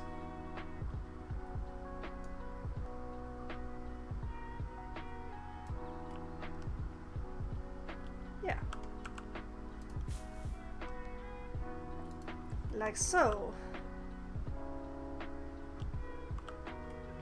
And now you can't see that the station is poking through the wall, and I feel a lot better. And these things are merged. And that feels good too. And this weird corner is hidden, at least on this side.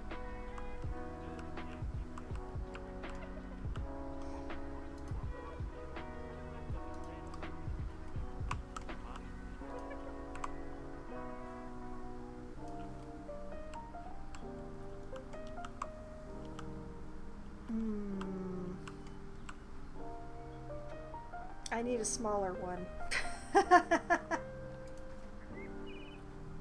Let's see here. That's 4. I'm pretty sure those are in here in the gardening stuff. Nope. Oh, wait, they're not. Okay.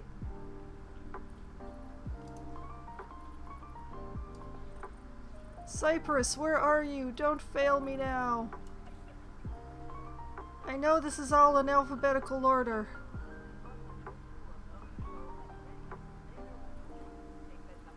We're close. We're very close. Come on.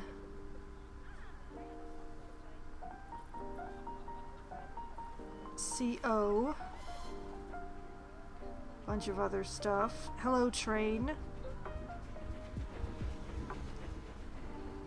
There, the Cypress. Okay, if we go down to 3...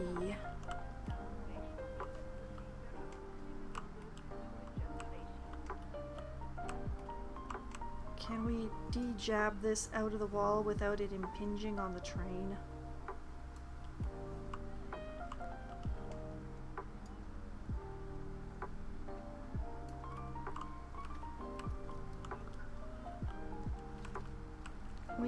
We can in fact do that.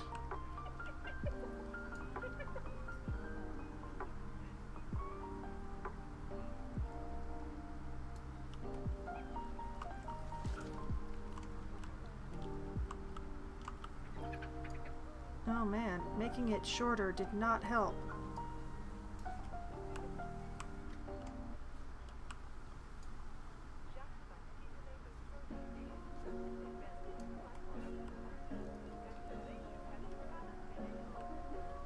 Alright, I guess I need it to be like that.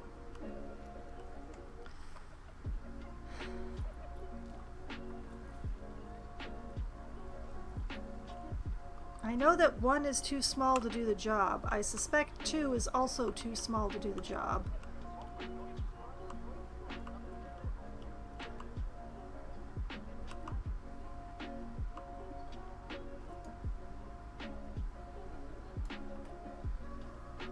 If I make 3 a little shorter like that...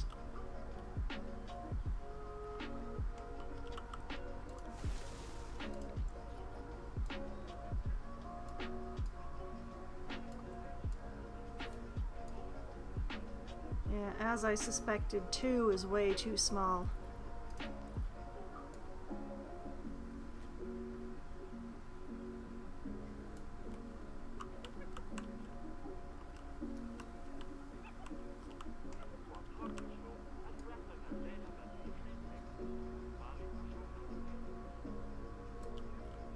I don't know if putting in a third one actually helps the problem. They just start looking weird on top.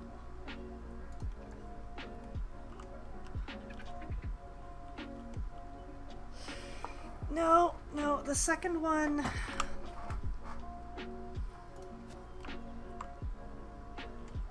Nothing is gonna hide it on this side. But the fact that it's hidden on this side is gonna have to be good enough. Because putting more than one of them that close together just ends up looking weird. Okay, so we have made progress.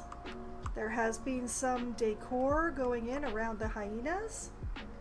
I'm quite pleased with how it's turned out so far.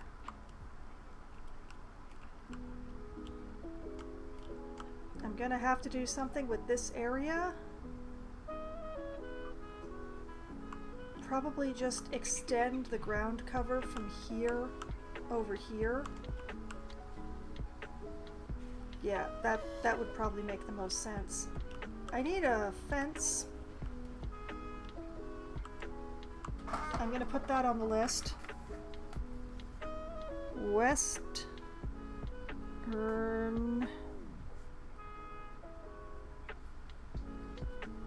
Western railway fence.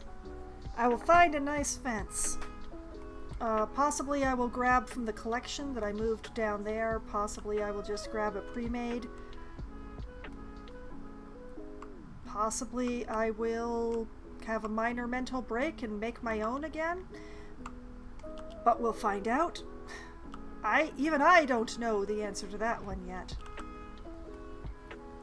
Okay, so I've got lights for the spotted hyena signs. I have the I need the fence for the western railway. Of course, I need to finish the jaguar pen. It's nearly done. It is nearly finished. It just needs some poles at the corners, the various corners. And it needs the pool, of course, which is going in this lower area down here. And of course we're going to need some jaguars to put in there, but I'm not worried about that yet until I've gotten the pool set up.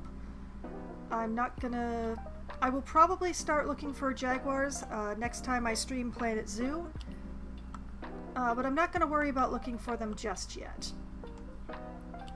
And I'm going to put in a bunch of plants along here, probably nice tall ones, just to detract from just how much uninterrupted bamboo we have going on here. Jaguars do need a lot of plants, so I expect there to be a lot of plants in here. So the fact that I put in a really big tree here is probably going to like carry, because there's going to be a whole bunch of trees going in around various critters here. But I feel like some excellent progress has been made tonight, despite the fact that this is a little bit of a shorter than usual Planet Zoo stream because I did the Wildermyth first. Okay, so the next thing to do would be to, well, to get the barrier, to finish off this, get the pool in, and get the barrier on so that I can shorten this path, so that I can put in the path that goes around these guys and probably connect this to it. But this should not go this far down. It's just I don't want to back it up too far because that'll make things with the doorway look really, really weird. So I will work that out. There will be a path that will go around here, and probably this path will go into that path, but I'm not going to draw that yet. And I have figured out what animals I want to put in these 4 pens, so that is awesome. And there will be a whole bunch of trees in back here because I don't really want to deal with this embankment. So it's going to be a smaller pen that is basically using the upper area here, which I may or may not extend. And then the slope here, I'm just going to cover that in plant life and trees and stuff and make it a lot less emphatic. There is in fact quite a bit of smoothing out that I need to do around here, like what the path is doing here is, it makes me very unhappy actually. So I will be figuring that out.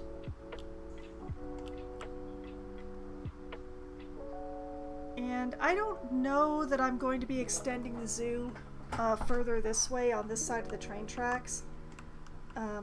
Fitting stuff in is going to be very difficult. So I might just make the train tracks here this edge of the zoo.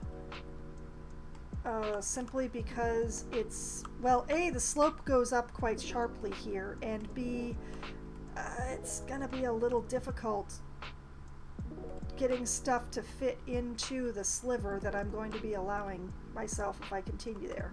So I may well take out this Nubbinip path, but that is, once again, a problem for future Foxwine.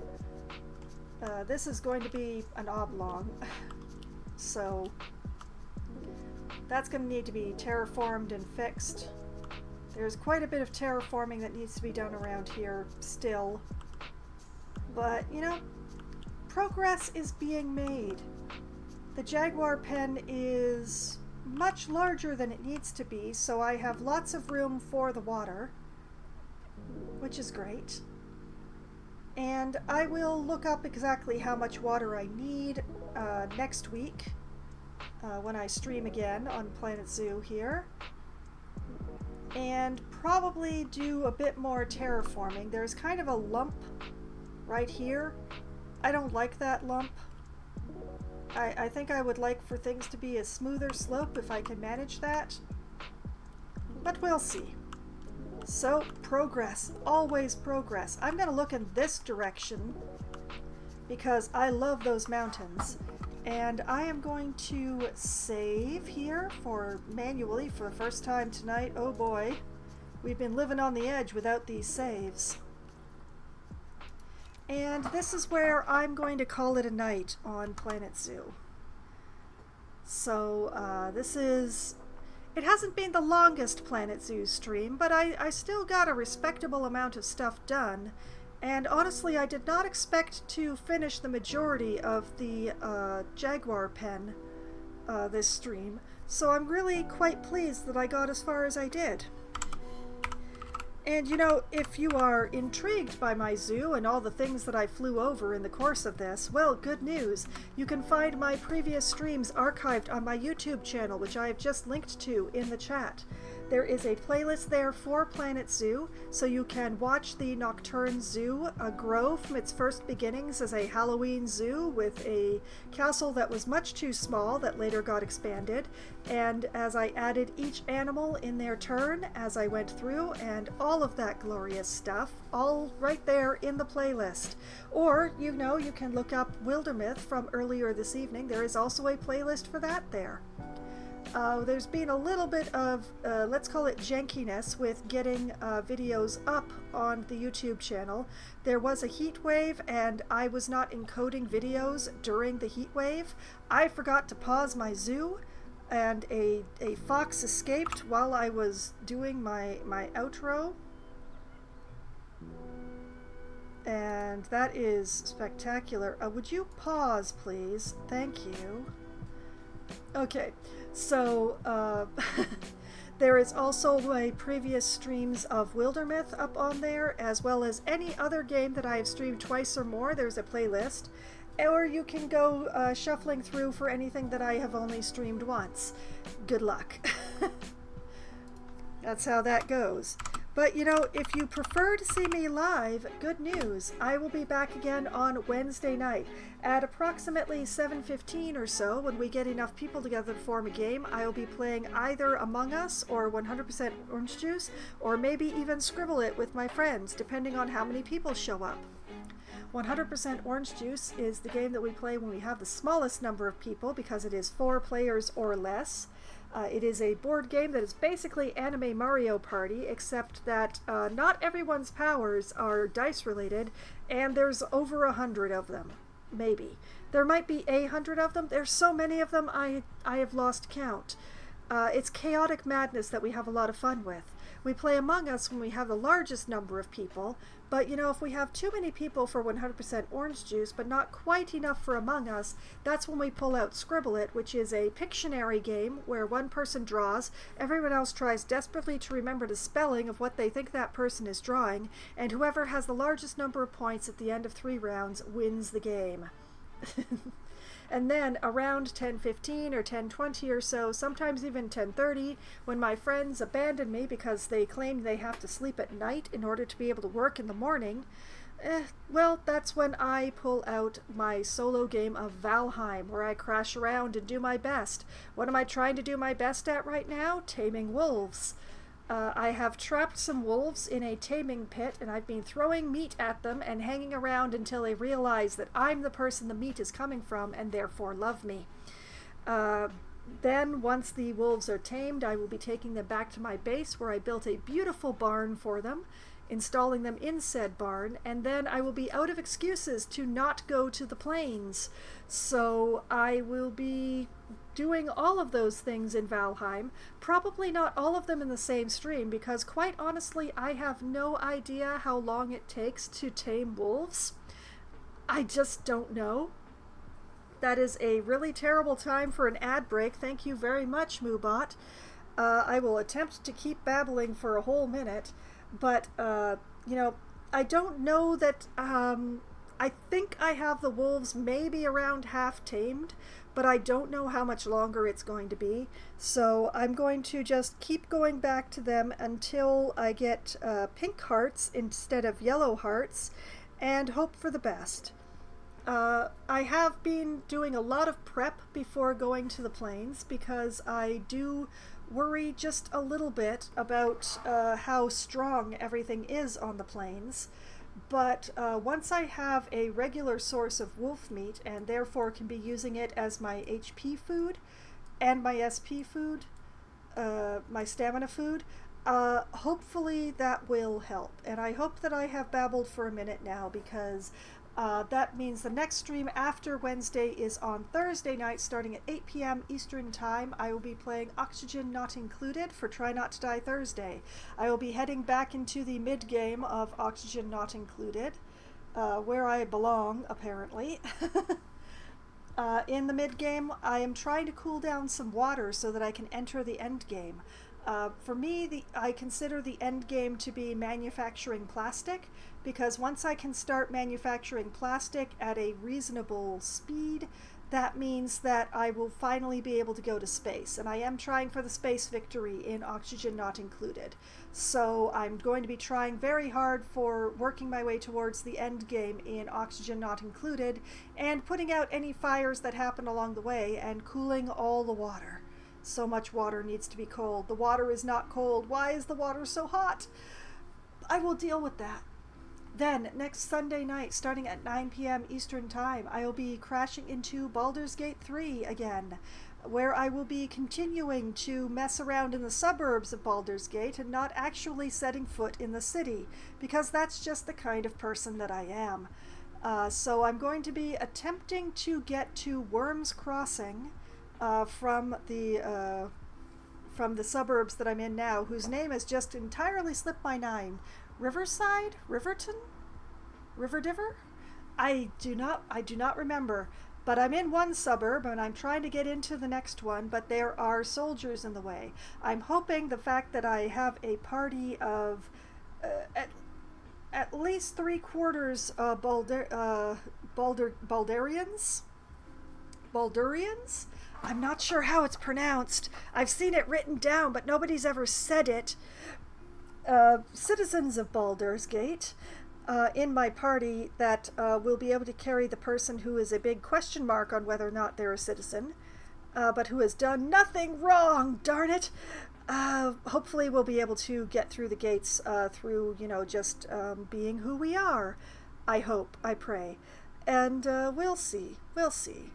Then, next Monday night, starting at 7 p.m. Eastern Time, I shall return to Planet Zoo for Management Monday, where I'm going to finish building this jaguar pen and get the water in here and the border on, and hopefully acquire some jaguars to put in there, which should pull some people to this end of the zoo so I can start working on the other enclosures.